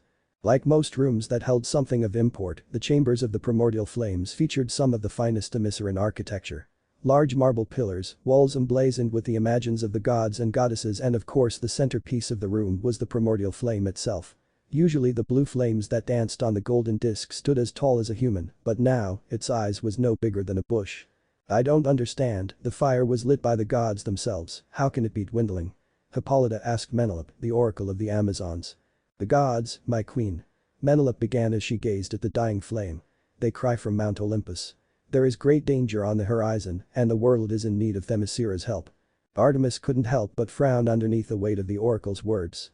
And just why should Themyscira care about the world's trouble, Menelope? Can't they protect themselves? Apparently they cannot, Artemis. The oracle answered. Because it has been decreed by the gods that we must choose a champion, the very best among us. She shall prove herself through tournament and the trail of flashing lighting. And then, she alone must venture out into man's world and put a stop to this great danger. Hippolyta only needed a few brief seconds to herself before responding to the gods' commands. If the gods will it, it shall be done. She said before turning towards Philpus. Proclaim it throughout Themyscira. Tomorrow a tournament will be held, a champion will be born. As their mother spoke, Naruto couldn't help but notice how Diana's eyes lit up at the aspect of leaving the island. Once the room held a few less themyscirans, Hippolyta was approached by her children. Mother, I wish to be included in the tournament. Diana's request came as no surprise for Naruto. Hippolyta was quick to address her daughter's request. No, Diana. She said firmly. I will not allow you or your brother to put yourselves in harm's way. Call it a mother's selfish need, but it is my will to keep you both shielded from the evils of the world. Diana's attempt to rebuttal was quickly squashed. Be silent, daughter. I am your queen as well as your mother. And I have spoken. And with that, Hippolyta left for her throne room. Naruto wasted no time in taking his dejected sister's hand into his own. You don't plan on letting this go, do you, big sisters? No, little Britheri, do not. The next day. Quite the turnout, eh, mother? Naruto said as his eyes swept across the Themysciran-made Colosseum, the spectators' balcony he occupied along with his mother, Philpus, Antiope, Menelope and Stephen Trevor, offered an impressive bird's-eye view. There wasn't an unoccupied seat in the whole stadium. Indeed it is, nephew. Antiope agreed. It's shame the princess isn't here to join us. The reason as to why Diana was a no-show was no secret to those who inhabited balcony, well, to Trevor it was. But he didn't really matter. I do not fault my dear Diana for being upset with me, Hippolyta admitted while idly twirling cup of one in her right hand. My decision to exclude Diana from the tournament was unjust. At the mention of Diana, Naruto made sure his mother didn't see his face as he took his seat next to Stephen. Unlike his mother and aunt, Naruto knew the real reason as to why the princess was absent. With the help of a bronze helmet and slightly altered hairstyle, Diana hid herself among the competitors in order to enter the tournament. Hey, kid, Trevor said in an attempt to grab the prince's attention. After being told that the city of Themyscira was composed exclusively of women, plus one whisker-marked exception. The pilot couldn't help but to wonder what's the story behind Naruto. So, what exactly is your deal? Before Naruto could make an attempt addressing the question, Alcuin quickly withdrew her blade and pressed it against the unwanted male's throat. If you ever address his grace in such an informal manner again, by the flames of Tartarus, I will not hesitate to behead you. While his mother and aunt played ignorant to Alcuin's actions, Naruto found himself calming the captain of his royal guard. There is no need for any of that, big sister. He said softly while placing his hand over Alcuin's own. The moment Alcuin heard her prince's words and felt his touch, she shivered slightly before sheathing her weapon. Yes, your grace. Now that Alcuin no longer had her blade pressed against the man's neck, Naruto was ready to converse. I'm sorry Mr. Trevor, but I'm not really familiar with the way you speak. My bad, Trevor said while unconsciously rubbing his neck and silently thanking the prince for calling off the bloodthirsty guard. I'm just curious about your story. Without even realizing it, Naruto's face became a blank slate. It's really not that interesting. Moments after Naruto's comment, the sound of trumpets filled the air announcing the start of the tournament. For the next 3 hours all of Themyscira bore witness to a great competition that was filled with an assortment of challenges that ranged from simple foot races and archery contests to pushing 2-ton boulders across up a steep hill and no-holds-barred sparring matches. Once the tournament was done and only one Themysciran remained, Hippolyta commanded the newest Amazonian champion to reveal herself. A myriad of gasps filled the air as Princess Diana revealed herself to be the winner. No. I forbid this. Hippolyta loudly announced. Menelope was quick to gain her queen's ear. My queen, you mustn't. The princess has rightfully gained the title of champion. To deny her the title of champion would be to go against the gods' will. Hippolyta made a tight fist as she stared at her victorious daughter. If the gods will it, it must be done. Chapter 2. The gentle art of angering a god. It's been over a year since Diana left the peaceful shores of Paradise Island to begin her god-giving odyssey with Colonel Steve Trevor hitching a ride back home, and since then all of Themyscira has been missing their kind princess. But none more than Naruto, it was only single day after Diana's departure when the spiky-haired prince realized how much he preferred having life left undisturbed. Although he never knew a moment of loneliness, Themyscira's first son couldn't stop an uneasy feeling from emerging within the pit of his belly whenever he woke up to realize Diana won't be joining him and the queen for breakfast because she's currently off on some grand adventure the gods saw fit to drop into her lap. However, despite the great deal of longing he felt for his older sister's return, Naruto would not allow himself to walk around the palace sulking, he has far too many things to attend. So through sheer force of will, Naruto pushed his thoughts of Diana aside momentarily in favor of returning to his daily routines. Reading with Alexa in the garden, sparring with Artemis in the courtyard, helping whomever calls upon him and exploring the island with Deimos at his side. The only real time he had to devote to thinking about his sister would be in the dead of the night. You really didn't have to do this, my prince, an Amazon who went by the name Nemesis said as she walked few feet behind the prince with a basket filled with herbs and spices in each hand. Such an act like this is beneath you. Nonsense. Naruto responded with a charming smile as he also carried 2 baskets filled with goods picked from Nemesine's garden. As the prince of Themyscira I am nothing more than a servant to my people, nothing is beneath me, big sister. It was during Naruto's morning stroll through the city when he happened to come upon Nemesine toiling away in her garden without a helping hand. Of course he knew his only option at that moment was to assist his sister. Thank you, my prince. The Amazon muttered as her fair skin turned slightly red. Unlike so many of her fellow Amazons, Nemesine was known to have a bit of shyness to her, a trait that did not follow her on the battlefield. Do you honor me with presence? Naruto stopped himself from outright scoffing at Nemesine's words. You speak to me as if I'm your better sister, when the truth is I'm not. Just like you, I'm nothing more than a Themysciran. The snowy-haired Amazon almost dropped her baskets in response to Naruto's words. But my prince, you are not a simple Themysciran. Nemesine exclaimed.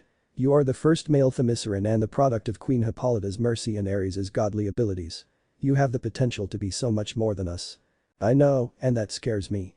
After the pair finished harvesting any and all of the ripe crops, Naruto helped Nemesine sort out the herbs and spices before heading out to continue his day. With nothing else to grab his attention, the prince idly walked through the streets, greeting any Themysciran who looked his way. My prince. At sound of his title and a horse's neigh, Naruto turned to see his mother's personal guard quickly approaching him by way of horseback. Philpus, how are you this fine morning, big sister? The royal child said once the armored Amazon was only within a few feet of his person. I'm quite fine, little brother. Philpa said after bringing her steed to a halt. Especially in the light of wonderful news I've just received. The golden brow was arched at the Amazonian general's declaration. Mind sharing, big sister. Philpus graciously bowed her before speaking. Your sister, Princess Diana will soon be with us once more. Her God-given quest has come to an end and she's currently only a few miles out. Instantly, Naruto's eyes lit up in pure excitement. Really? Yes, my prince. The dusky-skinned Amazon replied. And your mother has requested your presence at the palace, she wishes you to be by her side when the princess arrives. Before answering Philpus, Naruto looked to the sky in search of something in particular. Seconds later, his search ended, prompting him to release a loud whistle. Send our beautiful and kind queen my apologies, Philpus. I'm afraid I can't wait that long. Blinking in surprise, Philpus had every intent to ask her prince what he planned on doing, but the sudden arrival man-sized eagle put her question to rest. I shall inform the queen you'll be arrive alongside the princess. Thank you, Philpus. Naruto said as he mounted the large eagle. And which way does our sister travel? Northeast, my prince. You heard her, my friend, we travel northeast. With an understandably loud caw, the eagle effortlessly took to the sky. Despite the prince's added weight, the large bird of prey flew at high speeds. After a few minutes of flying, the eagle and its blonde passenger were more than a few miles away from Themyscira.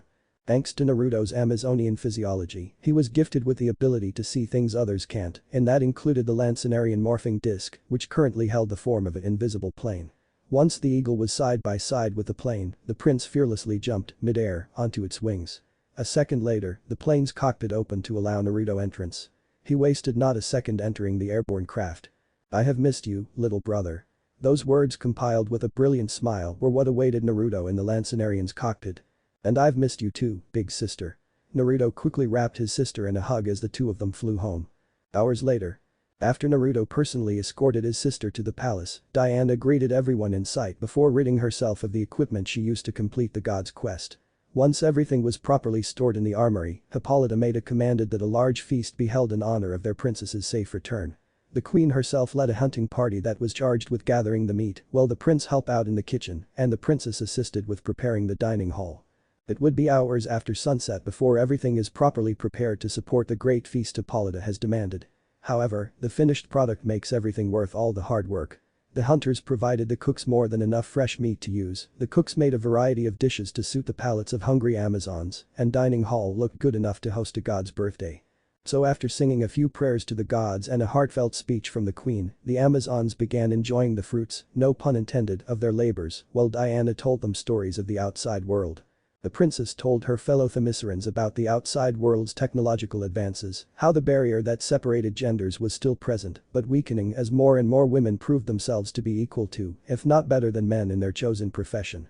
But most importantly, Diana told the Themyscirans about the friendship she's formed and challenges she's faced.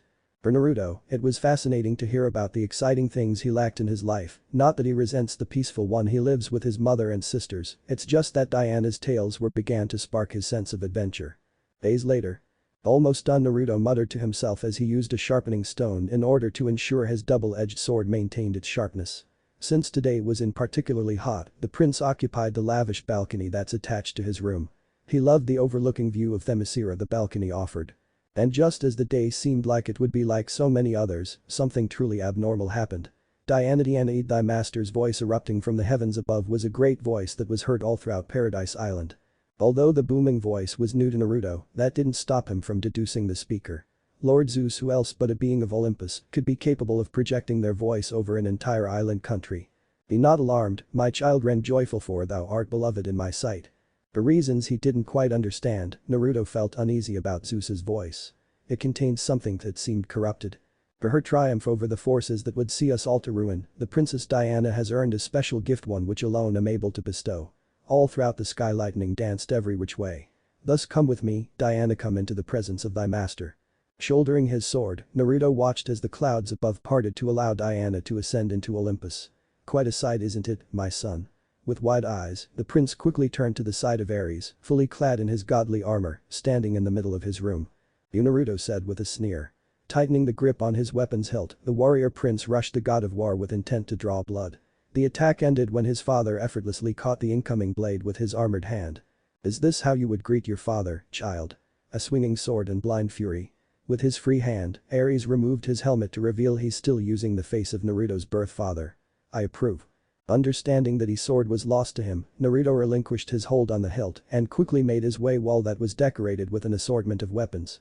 His immediate choice was a long spear. Why are you here, Ares? Naruto asked with his spear poised to strike. I'm here to warn you, my son. Ares said with a benevolent smile. Naruto's eyes narrowed in suspicion. Warn me about what, king of lies? After carelessly tossing aside Naruto's weapon, the god of war began slowly walking towards his son. The spear Naruto attempted to run through his stomach was easily brushed away. Trust me, child. I'm not here to lie to you, I only want to help. The god's words were filled with serenity. Naruto glared at that face that looked so much like his own. Do you believe me foolish enough to trust any words you speak? HMPH, your mother has done an excellent job teaching you how to distrust me. Ares is idly noted. Anyway, the words I speak to you are nothing but the truth, for there is nothing to gain from lying to my son. I don't particularly like the Amazons, but of course you know that a number of the wars your mother and sisters fought are due to instigation. And with that said, I know you, my son, care about them a great deal, and because of which I'm here to warn you about Zeus's intentions. Intentions? Naruto parroted. Why would I need to be warned of the God King's intentions? He wishes to reward Diana for all her hard work. At least that's the idea he gained from Zeus's words. Ares shook his head dejectedly. I know for a fact that your mother and sisters has told you all about the gods who inhabit Olympus, but are you telling me they failed to inform you of Zeus' habits? On Mount Olympus, Zeus's obsession with betting any woman who caught his eye was well known, much to anger of Hera. Over the years, in an attempt to hide his multiple betrayals, the God King has employed a number of tricks to sleep with women. In most cases Zeus would selfishly disregard the effect his unwanted advances left on the misfortune women lives. Speak clearly, Ares, and tell me what you're alluding towards. Naivety. Hippolyta allows my son to suffer from naivety. The god muttered before setting the young themysciran straight. My father intends to take you beloved sister's chastity despite her opinion on the matter. Ares watched as Naruto's eyes widen. Like I said before, I have no love for the Amazons. The only reason I bring you this information is to see what you will do with it. Before Naruto could form a proper response, a scream, not unlike Zeus's voice, erupted from above and filled the air of Themyscira. It only took the Themysciran prince a second to realize the pained voice belonged to his sister. Diana. Ares maintained a look of neutrality at the sound of the Amazonian princess's plight. I'm guessing the princess did not reciprocate my father's advances. Do you wish to aid your dear sister? Yes. Of course I do. Was Naruto's immediate response. See, can you help me? If rescuing Diana meant he needed to ask Ares for help, Naruto was prepared to pledge his loyalty to the god of war right now. Keeping a smile from his face, Ares simply walked over to the door that lead into the palace's halls and placed a hand on its wooden frame. Tell me, what do you intend do to help your sister? Naruto glanced towards the heavens then back at Ares. What I must. Good answer, boy. Now prepare to walk among the Olympians. And with that said, Ares opened the room's door and instead of the palace's hall a blinding light greeted Naruto. Before you go, I have something for you.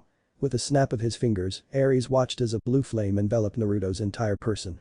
Once the flame died down, it took Naruto a few moments to discover what was different about himself. Attached to his back, by some unseen force, were the blades of exile in all their glory. Save your sister from Zeus's unjust fury. Sparing just a few seconds, Naruto met Ares' eyes. Thank you, father. After that, he ran directly into the light. What met Naruto on the other end of the door was a number of glorious sights. Massive marble structures that couldn't possibly be made by human hands, temples supported by nothing more white clouds and so many other wonders. But for now, nothing mattered but finding his sister. Using the screams of his sister as a guide, Naruto eventually found himself standing in the upper rafters of a great hall, while Zeus, surrounded by a number of other gods and goddess, hurled bolts of red lightning at Diana. Fueled purely by rage, the prince withdrew the blades of exile from his back and lunged at the god king with a primal roar. Zeus. The citizens of Olympus watched in shock as the Themyscira prince dragged both his blades against Zeus's back, effectively putting an end to his sister's pain. Even Hermes, the fastest god alive, failed to properly respond to the surprise assault. Despite the massive wounds he sustained underneath the blades, Zeus did not scream in pain or even cringe, he simply turned to his assailant. Thou hast dared to raise arms against thy master. Of course Zeus recognized the child to be Hippolyta's own, which in turn meant he's a Themysciran and a servant of the gods. With his blades wet with the god king's blood, Naruto glared at Zeus without a hint of fear in his eyes. You are no master of mine, Zeus. The prince loudly declared. You are nothing more than almighty deviant to me. Zeus shook with rage. Either thou is a fool or hast forgotten thy place. I am the king of gods. Whatever I so choose to do should be worshipped and praised by thou. Suddenly, blue flames cloaked the blades of exile entire frame and Naruto's eyes became blood red. You wish to honored for forcing yourself on women. You truly are mad. Themyscira is already filled with women who have witnessed cruelty of humanity and now you wish to come along and show them the cruelty of gods. Themyscira is mine, child. If I so choose to make it my own personal brothel, there is nothing thou can do to stop me. You're just like him, Naruto muttered. You just like your son, Hercules. Nothing but a defiler given power. What did thou just say? Does your divinity fail to give you working ears, Zeus? And that was all Zeus could take. Emerging from the god king's hand were waves of red lightning. Thou dost dare. Despite the intense pain he felt, Naruto didn't want to allow Zeus the satisfaction of hearing him yell out. Biting his bottom lip hard enough to draw blood, the enraged prince maintained his glare on Zeus, while tightened his grip on the blades of Exile's hilts. When it became apparent Zeus would not stop until he received a cry of pain, the beautiful Hera decided to intervene. That is enough, husband. Wife. Thou would also keep me from doing what is within my right. The queen of the gods placed one of her hands onto Zeus, I would keep thou from killing our grandson. Heeding the words of his wife, Zeus put an end to his assault and allowed the child to fall unconsciously to the ground. HMPH, this child has not only took up arms against his master, but also spilled my sacred blood. I cannot allow these misdeeds to go unpunished. The frown marred Hera's enchanting features. If Zeus was willing to torture an Amazon who refused his sexual advances, what would he do against a demigod who drew his blood? The goddess queen was not willing to find out. He acted in the defense of his sister, husband. Thou would punish him for that. She didn't need an answer, Hera knew the stance her husband would have on such matters. With a small wave of her hand, Hera sent Diana back to Paradise Island before walking over to the small prince and taking him into her arms. Hast thou lost thy mind, wife? Zeus raged.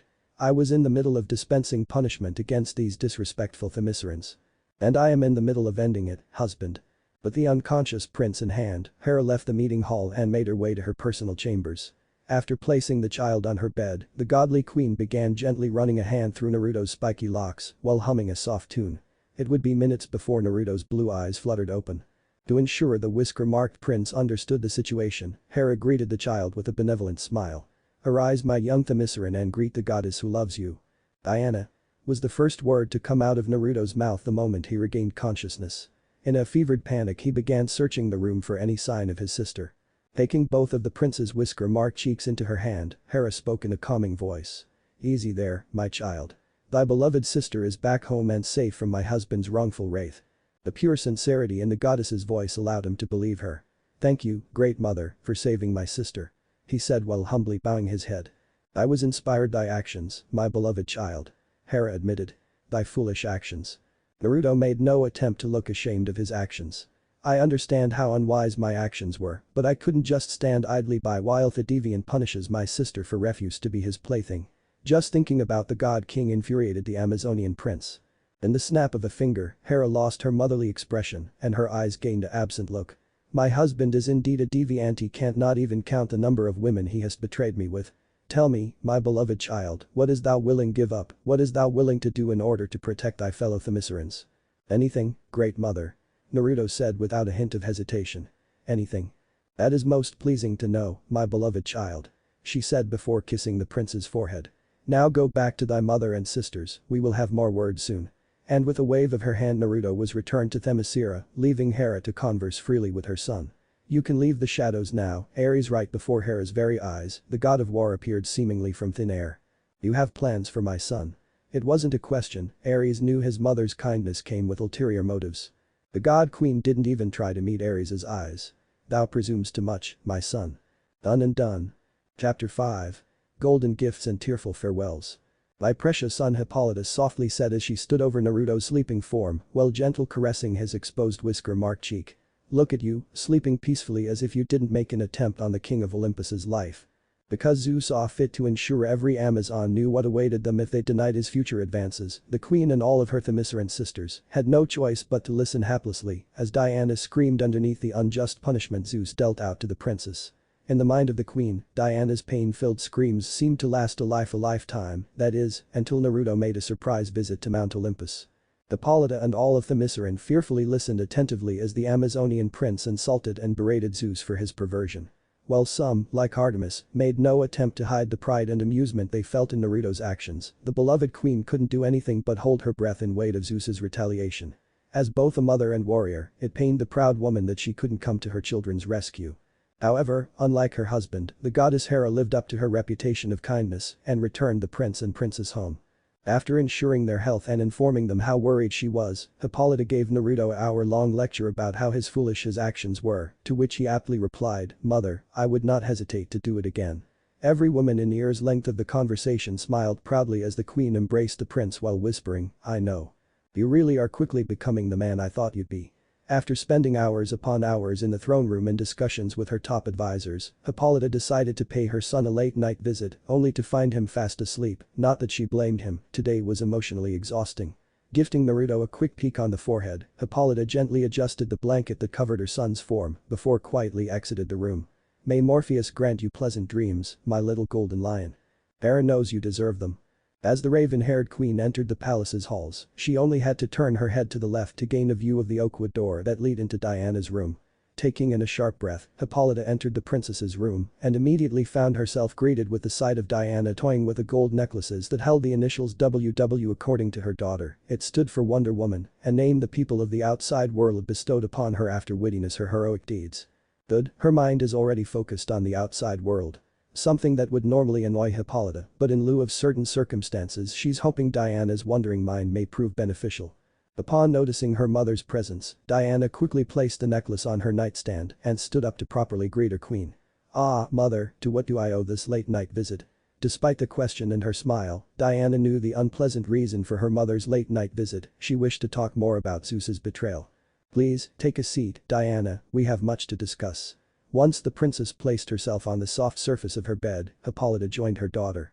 "Did you know Artemis had intents to steal your brother's first kiss today?" Hippolyta asked as she giggled at the memory of the Bonum idol, grasped Naruto's whisker-marked cheeks. Her claim was, it was nothing more than a reward for his grand act of bravery. "And it would have been a well-deserved reward," Diana quickly replied. "He came to my aid when I desperately needed help, just like he was taught, mother." It still warmed her heart to hear how fearless her little brother acted in the presence of Zeus, just because he felt an overwhelming need to help his sister. "I don't quite know how, mother, but I will find a way to properly show Naruto how much I appreciate his act of kindness." The queen gained a sad smile as diverted her eyes onto the ground. "I think I have a solution for your dilemma, Diana." Once the princess looked at her with curiosity brimming in her blue eyes, Hippolyta, after a small internal struggle, made her suggestion known. "You can take your brother far away from the shores of Themyscira." Needless to say, Diana was more than shocked at her mother's proposal. "You can't be serious, mother," the princess shouted. In reaction to Diana's loud outburst, Hippolyta quickly covered her daughter's mouth with her right hand in order to keep their conversation under a certain volume. "I'm going to have to ask you to speak more softly, my dear daughter. As you know, your brother's room is right next door and I wish to have him remain ignorant of this conversation." "Understood." Once the princess nodded in agreement, Hippolyta released her gentle hold and explained the reasoning behind her surprising suggestion. "Now, I know this isn't what you may want to hear, but taking Naruto away from Themyscira is one of the best thing you can do for him, Diana. I've talked it over with my advisors and we've reached the conclusion that Naruto isn't safe here and it would be best if he leave. This is because of his actions against Zeus on my behalf," Diana quietly concluded. After witnessing firsthand what type of person the God King was, the Amazonian princess couldn't imagine Zeus letting her little brother go unpunished. When Hippolyta nodded in confirmation, the princess instinctively clenched her fists. "I wish I can say such a thing is highly unnecessary, but she wouldn't even believe herself. Please tell me, this isn't permanent, mother." "Oh, heavens no," Hippolyta said with no hesitation. "This isn't a banishment, Diana. We just think it would be best if your brother goes to a place where Zeus's reach is limited. Because Olympian gods depend on the prayer and faith of mortals to keep them from fading from existence, their sway in the outside world is noticeably weaker than what it would be in Themyscira because the number of people who still praise the Olympians has substantially dwindled over the passing years. Unlike on Isle of the Amazons, Zeus and his fellow gods are not omnipotent and can be killed if they go where their name isn't honored. You must know Naruto won't expect this idea with open arms, mother," Diana said as thoughts of her brother's infamous stubbornness entered her mind. There wasn't really many things that could put Naruto in conflict with his mother or sisters, but whenever the blonde bundle of energy found himself disagreement with a fellow Themyscirans, the arguments are known to be legendary. He would most likely view leaving Themyscira as appeasement to Zeus. Hippolyta nodded in agreement. She was well aware just how hard-headed her son could be when faced with something that clashed with his principles. "You're absolutely right," the queen said as she rose to her feet and met Diana's eyes. "Which is why I, Hippolyta, Queen of Themyscira, command you, Princess Diana and Prince oversee Themyscira's return to the world by constructing and running a Themysciran embassy. As my children, you two will be responsible for ensuring the world knows that we Themyscirans may be kind and just, but if threatened, merciless." "An embassy," Diana said thoughtfully. This wasn't the first time thoughts of a themysciran embassy entered the princess's mind. During her time in the outside world, she attended a United Nations meeting where a number of foreign diplomats suggested Themyscira join their ranks. As tempting as she thought the offer to be, Diana had no choice but to refuse. Only the queen has the power to dictate whether or not Themyscira can be revealed to the public's eye.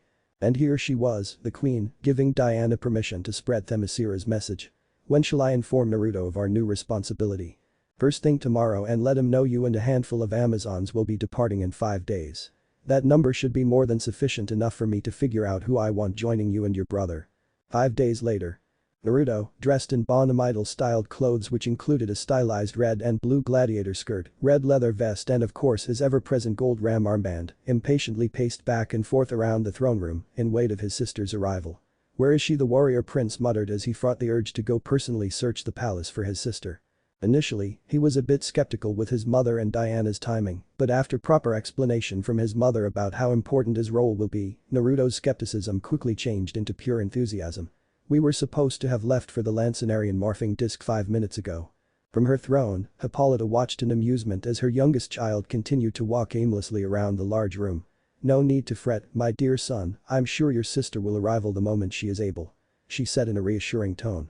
Although in her eyes the Themysciran embassy was nothing than a ruse to get her son off the island to avoid any possible retaliation from Zeus, Hippolyta was happy to see Naruto so ready to embrace his princely responsibilities. His upbeat attitude did a very good job showing off his willingness to contribute to his home's future. "Well, I hope she able sooner rather than later." And right on cue, the large marble doors opened and in entered Diana, garbed in her Wonder Woman outfit with a small band of Amazons trailing behind her. "Apologies for my lateness, little brother, but I seem to run into a number of our sisters who wish to personally say goodbye. That is, if you are not in too much of a rush to receive your sister's well wishes."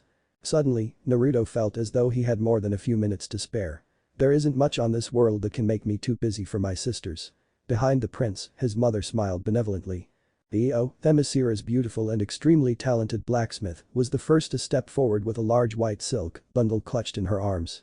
"My dear prince," the accomplished blacksmith said before bowing and humbling presenting the bundle to Naruto. "With the knowledge that you will soon be departing Paradise Island to spread the word of Themyscira's glory to the world, I have crafted you a sword to help you carve your way through any obstacles that might block your path. And a shield to protect you from the evils that will undoubtedly wish to cause you harm." Although the prince and princess's trip was supposed to be purely diplomatic, word had gotten to Io about all the dangers Diana encountered and that encouraged her to create the prince a proper weapon. "Your gift honors me, sister," Naruto said as he unfolded the silk bundle to reveal Io's gifts to the world. The shield looked as though it was made out of pure gold and held the image of a red 5-point star in its center. As for the sword, which he had to unsheathe, was a thing of beauty. The cross-guard resembled a golden eagle spreading its wings, the grip was fine leather painted red, and the blade itself measured around 28 inches long and held a distinctive ripple pattern going through its form which incidentally gave him the answer to what martial was used in the forging of this fine weapon. Valyrian steel. According to his afternoon lessons with Alexa, Valyrian steel was manufactured in the depths of Hades by the smith god Hephaestus and given to the Amazons by way of Athena. Thanks to the divine effort that went into the Valyrian steel's creation, the Amazons were able to use it to forge some of the most deadly weapons of wartime. "Such fine craftsmanship, Io," Hippolyta said as she looked over her son's newest armaments with an appraising eye. Though she made no verbal comment, she instantly recognized that the sword was modeled after her own. "I shall treasure these all my life, big sister." While Io was still bowing, Naruto walked over to her and placed his forehead onto her own. "Just as I treasure you and the rest of my family." Of course family meant every Amazon who inhabits Themyscira. "May Lady Hera see you safely return to our shores, Prince Naruto." And with that said, Io gave way to another Themysciran, Antiope. Looking as beautiful as always, Antiope took a knee and gestured for the blonde prince to come closer. "I swear, Hippolyta must have placed a spell on you when you were a child, my dear nephew, because I doubt anyone can actually be so handsome without any sort of enchantment," the blonde Amazon said as she lightly placed 2 fingers on Naruto's ever-present gold band. "Do you remember the day I gave you this?" "Of course, Aunt Antiope," Naruto immediately responded.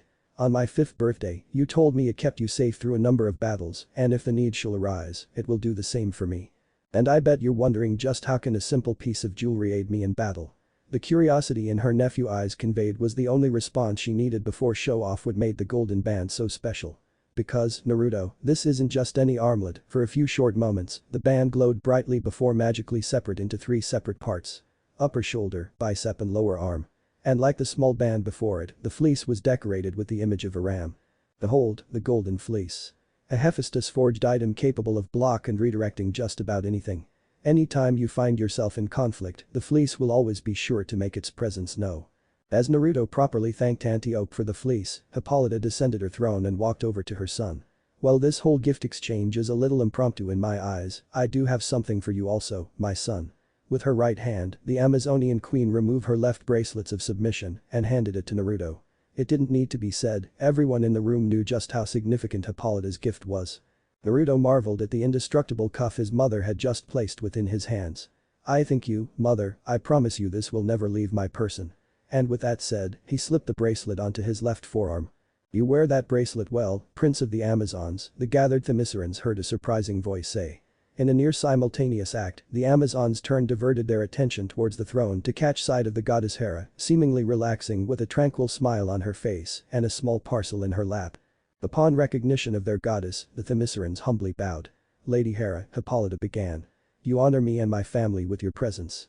There never was a point in Hippolyta's life when she didn't hold Hera in high regard, after all she and her daughter saw the Amazons through some tough times, so when word reached her that goddess queen was the one who saved her son from Zeus's wrath, she made sure that each of her nightly prayers were directed towards Hera's continued reign. You honor yourselves, Hippolyta. Hera said as she waved off her fellow queen's kind words. Now approach me, Hippolyta's little lion. Without question, Naruto walked over to the goddess. So brave. So strong. And yet, so young. I see many great things in your future, child. The goddess queen said as she handed Naruto a parcel. Since the theme of the day seems to be shower the prince with gifts, I figured I shall participate. The way Naruto carelessly ripped away the parcel wrapping reminded the room of his age. Once all the paper was gone, the prince held a very peculiar looking cloth in his hand. The fabric itself, while blacker than the deepest abyss, it was also heavenly to the touch, if anything it felt like very fine silk. Another eye-catching detail about the fabric was how it strongly resembled the night sky, all around its form a number of glowing, small white dots could be seen doing a very good impression of faraway stars. Taking the initiative, Hera took the cloth from Naruto's hands and channeled a bit of her power through it, causing the cloth to grow in size. Once she was done, the cloth was long enough to serve as the prince's cape. This, little lion, the goddess said as she placed the cloth-turned cloak onto Naruto, is made from starry firmament. A special material that will allow you to soar like an eagle. Many thanks, Lady Hera, I will try my very best to live up to the aspirations you have for me. Oh, I know you will, little lion, Hera said as she placed both her hands together for a moment before separating them. Wedged between the goddess's two palms, much to the amazement of the themyscirans, was the highly recognizable form of a lightning bolt. Behold, one of my traitorous husband's lightning bolts. There isn't any need to fear that he might notice its absence, the lecherous fool has hundreds of these things, and very little need to hurl them, unless he's having one of his infamous temper tantrum. Naruto watched in amazement as the goddess who favored him embed the lightning bolt into his newly gained bracelet of submission, effectively turning the flawless silver into pure gold. Naruto, out of pure instinct, tightly clutched his left hand, causing a sphere of lighting to surround his fist. Well, this is interesting. With intent to thank the goddess for her gift, Naruto looked up only to discover Hera had returned to Mount Olympus. Now that Hera was no longer in their presences, Hippolyta along with the other Amazons stood upright once. Naruto, Diana the queen said with a slight tremble in her voice. We should be leaving for the Lancinarian morphing disc now. I believe we made the others wait long enough.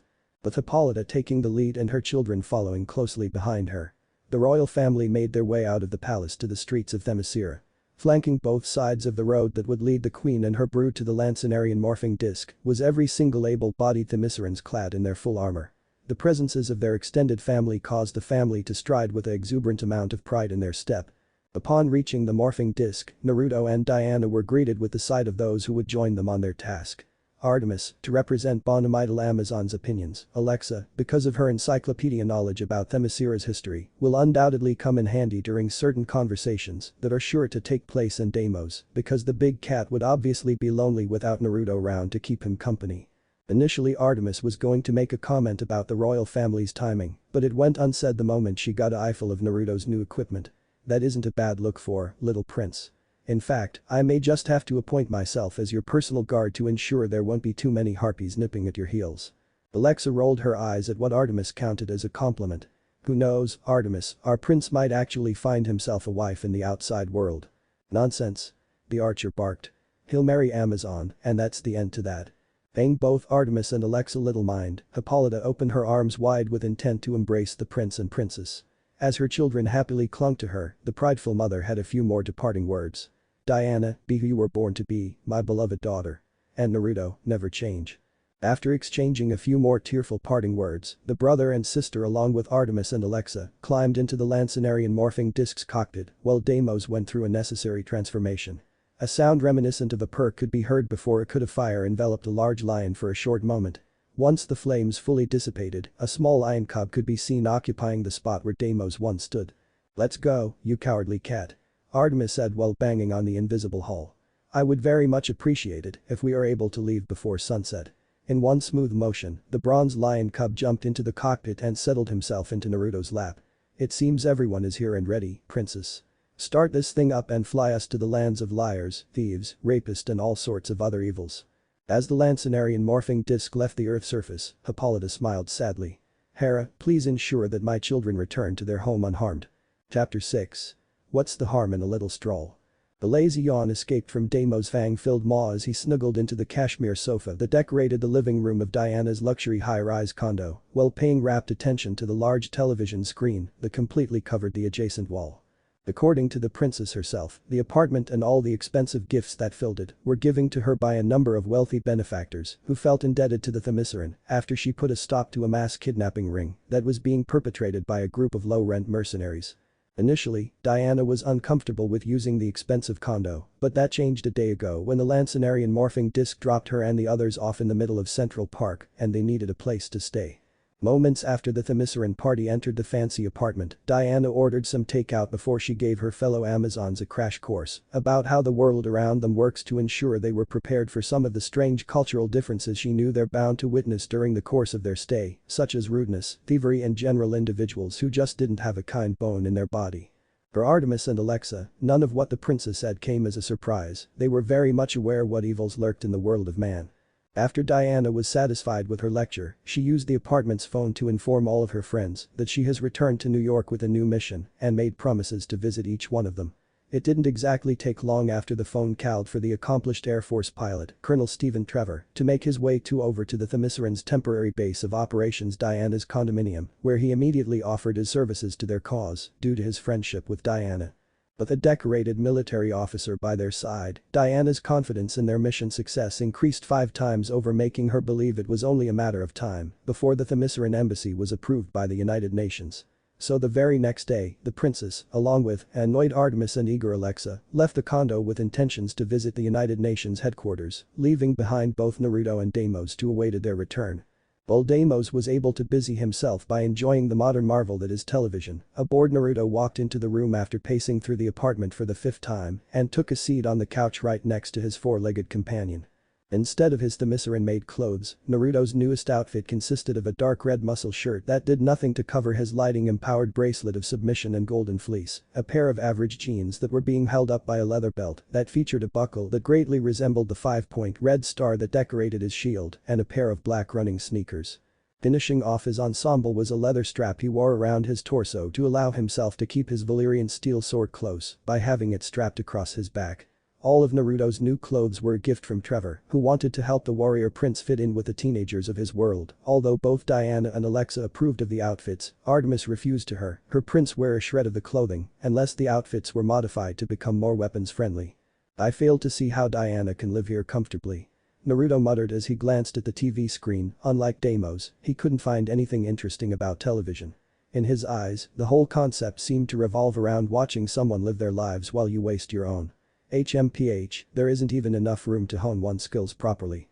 It's only been a single hour since the others left the condo, and already the themyscira prince was growing tired of being confined to dungeon Diana called her apartment, while the others head to the UN headquarters to begin official proceedings that will eventually re-emerge themyscira back into the world. The promise of an eventual tour around Manhattan upon their return did very little to make the time pass easier as he awaited his sister's return. I wonder if Diana and the others will have a problem if I did a little exploring. Naruto asked no one in particular as he abandoned his spot on the couch and walked over to the sliding door that led out to the balcony. Technically speaking, he wasn't exactly commanded to remain in the confines of the apartment. I'm sure if I leave now, I can return back before anyone noticed I've left. Instead of encouraging or opposing the idea, Deimos simply continued to focus his attention exclusively on the Law and Order marathon that was currently showing. Taking Deimos' silence as approval, Naruto slid the door open and walked onto the balcony. With a simple snap of his fingers, the starry firmament cape appeared in his hand and he draped the enchanted fabric around his body. "Just 2 hours, Deimos, and then I'll return." And with that said, he fearlessly vaulted over the ledge and began his 48 stories free fall. The sound of the starry firmament rustling in the wind did little to dampen the screams that began to fill the air once the people on the sidewalk noticed a blonde teenager was plummeting towards the ground at alarming rate. Naruto gained a small grin as he waited until the very last moment to activate the starry firmament special attribute to stop himself from becoming another stain on the worn concrete. Paying little mind to the odd stares and hushed whispers, the blonde prince mentally commanded the unseen force to release its hold, which caused him to drop harmlessly onto the sidewalk's concrete. After his body calmed down from the burst of adrenaline he felt due to his free fall, he took a moment to scan the sea of faces, and for the first time in his life, Naruto found himself feeling slightly self-conscious. However, after mentally reminding himself that his mother chose him to be a representative of themyscira, the Amazonian prince straightening out his back and crossed his arms over his chest. Hello everyone of the outside world, I am Naruto of themyscira. Son of the immortal queen, Hippolyta, and the younger brother to the most fiercest warriors who have ever taken to the battlefield, the Amazons of themyscira. Each word he spoke was filled with an exuberant amount of pride. Since his mother trusted him to be representative of their home, the blonde prince figured he has a responsibility to carry himself certain way, and so he decided to introduce himself to the world in a grandiose fashion. It didn't take the gathered crowd 10 seconds before they processed the strange blonde's boastful proclamation and began taking pictures with their cell phones. While some New Yorkers were satisfied with just taking pictures and murmuring among themselves. A haughty-looking girl with long wavy brown hair dressed in a red t-shirt that held the image of the Wonder Woman crest and a blue skirt that was decorated with a number of small white stars, broke away from a group of teenagers and made her way towards Themyscira's first son. "Hey, Blondie, isn't Themyscira the place where Wonder Woman is from?" the girl asked as she boldly invaded the personal space of the blonde demigod. Giving the way, her group of gal pals began to roll their eyes in annoyance. This wasn't the first time their friend decided to put herself on center stage. If the pompous girl's actions was done to unnerve foreign blonde, she chose the wrong warrior prince. "That's correct. Themyscira is the home of Wonder Woman," Naruto said while effortlessly meeting the odd girl's skeptical stare. "Hey, Mary, you mind getting out of the kid's face?" one of the girls on the sideline yelled in an exasperated tone. "You're being totally rude." For a moment, the now named Mary turned her attention away from the younger teen and onto her friend. "Just give me a second here, Jennifer, I want to see what happens when someone calls this kid out on his crazy claims." After that was said, she returned her attention back onto the blonde. Just because he can fly doesn't give him the right to go around telling people he's the great Wonder Woman's brother, which was an obvious lie in her eyes. "Tell me this, kid, how can you be from Themyscira if Themyscira is an island comprised of only women, huh?" Just like a millions other people, Mary watched the exclusive interview Lois Lane held with Wonder Woman, so in turn, she believed she knew a few undisputed facts about the island nation from which the superpowered princess hails. Themyscira is indeed home to thousands of women, Naruto had no problem admitting that little tidbit of information was correct. And one lone male, me. To emphasize his point, Naruto pointed one of his thumbs at himself. "Queen Hippolyta is my mother and Diana, who you know as Wonder Woman, is my sister by blood." He didn't really see a reason to add the god of war onto his impromptu family tree. Mary crossed her arms underneath her still developing chest and stuck up her nose. "I don't believe a word of anything you just said." Naruto blinked once in the face of the girl's disbelief before shrugging his shoulders. To be honest, I don't really care if you believe me or not." The way Mary's face lost its snobbish composure revealed the blunt response wasn't what she expected from the spiky-haired blonde. With wide eyes, she watched as the younger teen turned towards another direction and began walking away with no intentions to argue. "Wait a minute." Mary yelled before running after the possible prince with her friends begrudgingly mirroring her actions. "Aren't you at least gonna try and prove you're telling the truth and not sprouting nonsense?" Naruto idly scratched the back of his head as he made note of the girl's annoyed expression. "I don't really feel the need to prove anything to you," was the prince's simple answer. "I know I'm Diana's brother just as she knows she's my sister. And that's all I need." It didn't matter to Naruto if 1 or 1,000 people of the outside world called him a liar, just as long as his mother and sisters acknowledge his place among the Amazons, everything else was just white noise. For reasons Mary didn't quite comprehend, she felt compelled to learn all she could about the strange blonde, and why would he claim to be Wonder Woman's brother? How old are you?" Based off the couple of inches she had over him, Mary knew she was older, but she couldn't help but wonder by how much. 13. So he's 3 years younger than us with superpowers, Mary thought. After Naruto offered the bit of information, the floodgates seemed to have broken wide open. What's your workout regiment? How does Wonder Woman smell? Is all of that real gold? Are you actually carrying a real sword right now? Earlier you said your mother is the queen. Does that make you a prince? Those and so many other questions flew in the prince's direction, and being the person his mother raised him to be, he answered each one. Although all of her friends seemed to have no problem taking Naruto's words at face value, Mary's skepticism remained strong. HMPH, I still don't believe him. I mean, why would a race of warrior women allow a boy to have a position of power? I believe him. One girl said as she stared intently at Naruto's features. He just looks so regal. The way his hair and gold catches the sun. Hey, are you in America because you're looking for a girl to become your princess? The girl asked in a hopeful tone as she pressed her body against Naruto. Naruto barely spared the attached girl a second glace as he answered her question. No. I'm not looking for a wife at the moment. Thanks to all the time he spent around the women of Paradise Island, Naruto was somewhat spoiled when it came to the touch of a female. In order to get the Prince of Themyscira's attention it would take a very special woman. Aw. Can you guys please stop encouraging his craziness? Mary said through gritted teeth. That comment was able to spark a loud debate between the girls on whether or not the younger teen is a prince. But I'm not crazy. By this point, the crowd was beginning to disperse once it became clear they weren't going to see the blonde perform another superhuman feat. That was the thing about New Yorkers, they were so used to seeing strange and amazing things, it would take something more than a flying teenager to hold the attention of a crowd of easily bored New Yorkers. With a shrug of his shoulders, Naruto decided to leave the girls to their debate and began to make his highly anticipated adventure. Naruto wasn't able to block away before Mary and her friends caught up to him and offered to take him around the city. With a group of female New Yorkers acting as his guides, Naruto was able to visit a number of New York's world-famous landmarks, and the only thing he had to deal with were questions about what he found attractive in women. Their first stop was Times Square, which was followed by a trip to the Rockefeller Center, and afterwards the Empire State Building and many other places. 8 hours later. So, where are we to go now? Naruto asked with a hint of eagerness in his voice as he faithfully followed the girls through a dimly lit alleyway. During the course of his excursion, Naruto had long forgotten about his self-appointed time restraint as he visited landmark after landmark and tasted some of New York's finest foods, all on the dime of Mary, who apparently came from a wealthy family. Some were awesome. Becky, a blonde-haired girl, responded as she led her friends, plus one prince, through the alley. Usually someone your age can't get into a place like this, but I know the bouncer personally. Now that the sun has set and streetlights were on, the girls figured it was time to show Naruto a side of New York he wouldn't be able to see in the brochures. I just wanted to go on record, everyone, that I was the one who said let's just call it a night after we left the pizza place, Mary said as her eyes shifted back and forth. Like an expert, Becky ignored Mary's comment as she came to a stop in front of a big metal door. At first glance the place looked like it was nothing more than the back entrance of a restaurant, which it actually was, but Becky knew it also served another purpose. 7 loud knocks later, the door opened to reveal a large muscular man. "What do you preschoolers want?" the bouncer said in a grave tone. "We want in, Brock," Becky said a confident voice. "Or I tell my sister about the thing that happened at the place with that person." A loud gulp was heard before the bouncer stepped aside. "Gee, go right ahead." With a smirk on her face, Becky led the group down a flight of stairs and into their final destination of the night, an underground club for teenagers. "But call, Becky. Seriously, this is super appropriate place to take a 13-year-older," Mary muttered to her blonde friend as her eyes swept through the crowd room. Blinding strobe lights, ear-popping music, a few individuals who moved in a drunken stumble and of course a scantily clad drunk girl who was screaming at a wall. All in all, this wasn't a party for a kid who didn't know the difference between a Lamborghini and a school bus. "Take a pill, Mary," Becky said as she began dance. "Prince Naruto is gonna be fine, girl.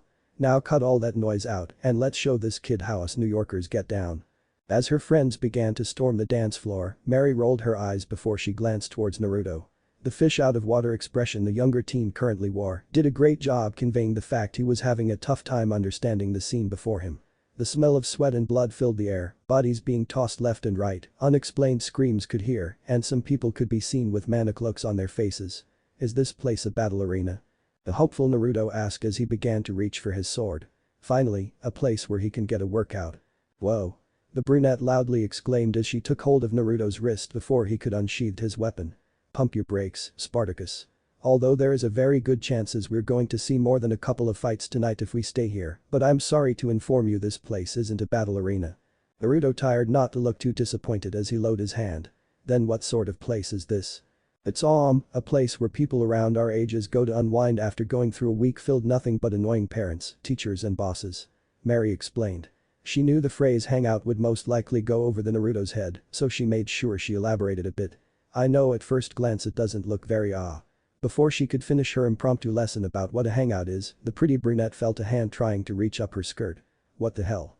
She yelled as she turned to see the pervert who tried to grab himself a handful. Unlike the majority populace the club, the would-be groper who was staring at Mary with a creepy grin on his face was not a teenager, he stood adult. Why wear such a short skirt if you didn't want to make the goods easy access? The adult among teenagers said in his utterly sleazy voice. You asshole. Mary shouted at the top of her lungs as she held her skirt down. I should call the cops and tell them about you, you freaking borderline rapist. The gears in Naruto's head began turning rapidly at the word rapist. Years ago, when his mother first told him the story of how Zeus's son, Hercules, shamed and enslaved the Amazons of Themyscira, he placed rape as one of the most cruelest man-made acts on their planet. The way his mother's eyes would go cold as she recalled the dark days she and her people had to suffer through could have brought a tear to Naruto's eye. The disgusting deviant waved away Mary's threat. Oh, yeah, call the cops. And you'll be labeled as the bitch who got the most popular hangout in New York shut down, just because the adult's crude and immature rebuttal came to end when he felt a fist that had more than a considerable amount of force behind it dig into his abdomen. A glance downward revealed his attacker was a young blonde kid. Mary watched with wide eyes as the man fell to the ground and began to start violently vomiting. Many partygoers were actually forced to back away to ensure they didn't get any puke on their shoes. Geez, Naruto. What the heck did you do? The Wonder Woman fan asked. Out of all the people she'd seen get punched in the gut, not once had she witnessed someone react in such a disgusting manner. Naruto crossed his arms as he looked down at the man with a sneer on his face. Underneath his seemingly calm demeanor, the son of war was having an internal struggle on whether or not he should take the man's offending hand with his sword. I punched him directly below his ribcage.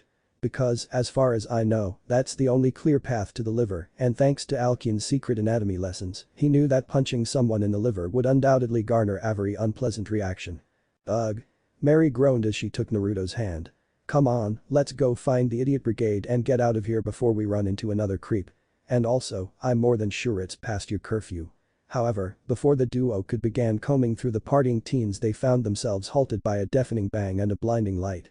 It would take at least 10 seconds before bright light finally died down and everyone in the underground club found themselves drawn to the sight of out of 6 masked men standing side by side near the hangout's entrance.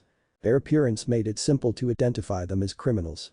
Each man wore all black outfit that show a hint of skin, they all had visible firearms at the ready and covering each of their faces were farm animal mask. Damn cow, when you first said you knew how to make homemade flash bombs, I'll admit I was a little skeptical. But those things were awesome. A man in a chicken mask said only to be shushed by their goat-faced leader. Good evening young ladies and gentlemen. The goat yelled as he broke ranks to walk among the club's patrons. The shotgun he was currently brandishing was effectively keeping a number of people from becoming brave. This is, obviously, a robbery. And me and my farmhouse friends here would oh so appreciated it if you guys would be cool and corporate. Got it. His response was an air of silence. Awesome. First thing first, I need everyone on the ground ASAP, and if me and my guys see anyone try to talk or text on their cell phone, we'll be obligated to start hurting people. Almost immediately, everyone excluding one lone individual dropped to the ground. Still standing, Naruto tilted his head slightly to the right as he eyed the weapons each masked man held. So these are some of the scum of the earth Artemis told me about, the prince muttered to himself as he stared at the men as if they were a strange zoo exhibit. Since the island nation of Themyscira was basically devoid of crime, this was the first time the young blonde found himself in the presence of a criminal. From her spot on the ground, Mary did her best to grab Naruto's attention before he winded up the robber's spotlight. Get down before one of those jerks notice you, you idiot. She said in a hushed whisper. Ironically, it was the sound of Mary's awfully dampened voice that grabbed the attention of one of the patrolling criminals. Well, what do we have here? The goat said in a playful tone as his eyes narrowed and won the blonde. It seems we have a damned anarchist on our hands, boys. Because some asshole doesn't want to conform even though it'll be the only thing that keeps him alive. With an audible growl, the goat marched over to the standing individual, stopping only to avoid a puddle of puke. Hey kid, what is your damn problem? My problem? Naruto asked rhetorically. My problem is that I'm staring down a coward who chooses to spend his days taking things that isn't his own. Underneath his animal mask, the leader sneered. You're damn right I'm a problem, kid. Now hit the deck before he could begin making his threats. The sight of the kid's golden bracelet and band caught the goat's attention. That bracelet and that band, take him off, kid. Off the slight chances that this kid had parents loaded and dumb enough to let their kid walk around the streets of New York with jewelry like this. Well, he and his friends finally made their big break. Naruto didn't even flinch under the weight of the demand. Both my mother and aunt gave me these items, and I promised them I would never remove them unless I'm passing them to my child. Underneath his mask, the leader rolled his eyes moments before he cocked his shotgun. I see now that you aren't really that bright, kid, because you've just mistook a demand for a fucking re. In one smooth motion, Naruto snatched the shotgun out of the goat's hand and jammed the butt of the weapon into its owner's stomach. TCH, to threaten a themyscira, how many fools like you walk this earth? The blonde prince said before he rendered the weapon useless by snapping it like a pencil. Chris. A man in a pig mask yelled before he and the rest of the farmhouse bandits pointed their respective weapons at the blonde kid who just effortlessly took out his leader. Contempt was present in Naruto's eyes as he drew his sword. I can hear the cowardice in your voice. Place your weapon on the ground and you have my word, no harm will come to you. Instead of taking the deal, Pig kept the barrel of his weapon pointed directly on the blonde kid. Dude, what are you crazy? Me and my friends are the ones with guns, that means we're in charge, and I'm telling you to back the hell away from Chris. Stop saying my real name, you dumbass. Naruto gave the men a dead-eyed stare that caused their bodies to seize up. This is not something any of you fools can win faster than any of the thieves could anticipate. Naruto covered the distance between him. The page-faced man cut the man's assault rifle in half with his sword. The kid is a fucking meta. A chicken-masked man yelled before he began firing his handgun in a desperate attempt to save his own hide. With little effort, Naruto used both his golden bracelet and fleece to deflect the incoming bullets. Thanks to his above-normal reflexes, the blonde themyscira was able to ensure not a single person was harmed by a stray bullet. Once his weapon was spent of ammo, Chicken snatched off his mask to reveal a dirty and greasy face to the world and glared at the blonde. I bet you think you got us, don't you? The unmasked man sneered. Well, guess what? You didn't. It's time you meet our heavy hitter. Mammoth. Get your big ass down here. We got trouble.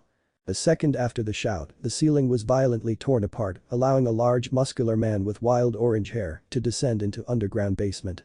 Many teens were forced to scramble out of the way before they were crushed underneath the weight of the large man. Whad you mean trouble? The orange-haired man said a gruff voice. The accused's finger was aimed at the warrior prince. That brat right there. He's a metahuman. You want to get paid. Take this little bastard out of the equation. The fiendish smile made its way onto Mammoth's face as he stared down the brat in question.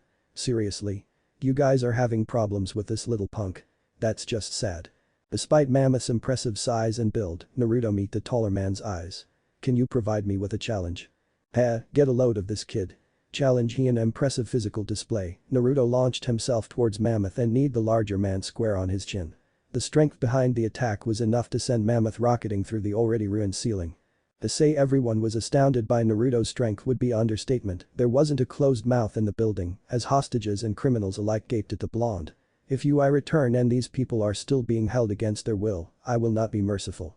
After witnessing what the blonde teen did to their hulking heavy hitter, the animal-themed criminals wisely dropped their weapons. In a single bound, Naruto was back above street level and staring down a recovering Mammoth. Submit. Now.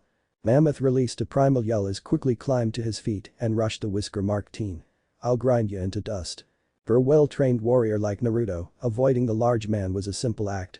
All he had to do was duck or weave out of any of Mammoth's easily telegraphed punches and wild swipes.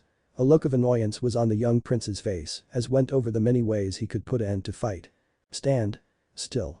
You bastard. Mammoth roared as tried his very best to overwhelm the smaller combatant. It was during one of Mammoth's overextended punches when Naruto decided to put an end to it all. This battle was decided the moment you choose to fight a superior warrior. A rising uppercut followed by a sharp elbow to the jaw were just enough to stun orange-haired man, which allowed Hippolyta's only son to take hold of Mammoth's head with both of his hands. Weak. He yelled a moment before he drove his knee into Mammoth's skull, which effectively rendered the man unconscious. Upon his flawless landing, Naruto crossed his arms and stared at Mammoth's unconscious form. You wouldn't last a second on themyscira. And with that said, he turned around with the intentions of returning to the club to check the conditions of the bystanders. However, at some point during his battle with Mammoth, just about all of the club's patrons had made their way out to watch the battle. Standing directly in front of the crowd was Mary and the other girls Naruto met earlier. After watching everything the young blonde just pulled off, the brunette was finding it difficult to dispute Naruto's claim any further. However, before Mary could voice her newfound belief, she was cut off when someone shoved her aside in order to confront the young hero with a gun in hand. "You little nosy bastard." With signs of his run-in with the teen still gracing the front of his shirt, the pervert from Naruto's earlier conflict aimed the barrel of the handgun he found on the club's floor directly at the blonde teen's head. "You don't make a guy puke in front of a chick. It's not cool." Before the desperate man had a chance to apply a hint of pressure against the pistol's trigger, an arrow cut through the air like a missile and penetrated the flesh and bone of the man's hand. "Arg!" he screamed as the gun fell from his hand. Perched atop a nearby building, Artemis, with a bow and arrow in hand, glared at Naruto before her eyes shifted towards Mammoth's senseless form. "HMPH, I trust you've had some fun on your adventure, little prince." Before Naruto could question Artemis on how she found him, Deimos, in his normal size, appeared the next to retreated archer. Traitor. In response to Naruto's accusation, Deimos jumped off the building's roof and walked over to his master. Once the large lion began nuzzle its soft fur against his person, Naruto found himself instantly forgiving Deimos. "Well, I guess I can't blame you. I don't. There is a person on this earth that can keep Artemis from getting what she wants." In a single leap, Artemis joined Naruto and Deimos. "You truly are wise beyond your years, Prince Naruto, because there isn't anything that can keep me from getting what I want. And what I want now is to return to our temporary abode." And with that said, she jumped on Deimos' back. "Now let's go." "Just one moment, Artemis," Naruto said before turned towards Mary. "I had a lot of fun today, Mary. I really hope we'll meet again." The sight of the larger-than-lion made responding very difficult for Mary. Later. As Naruto climbed onto Deimos' back, he was totally unaware that more than a few dozen people were recording his every moment. "Dude." One guy said as ensured his Waynetic smartphone tracked the themyscirans and the giant lion until they were long out of range. "First thing tomorrow, I'm going to News's station and selling this footage for about 10,000 bucks. What if Naruto was Prince lands on Themyscira end here, and thanks for watching my video till the end.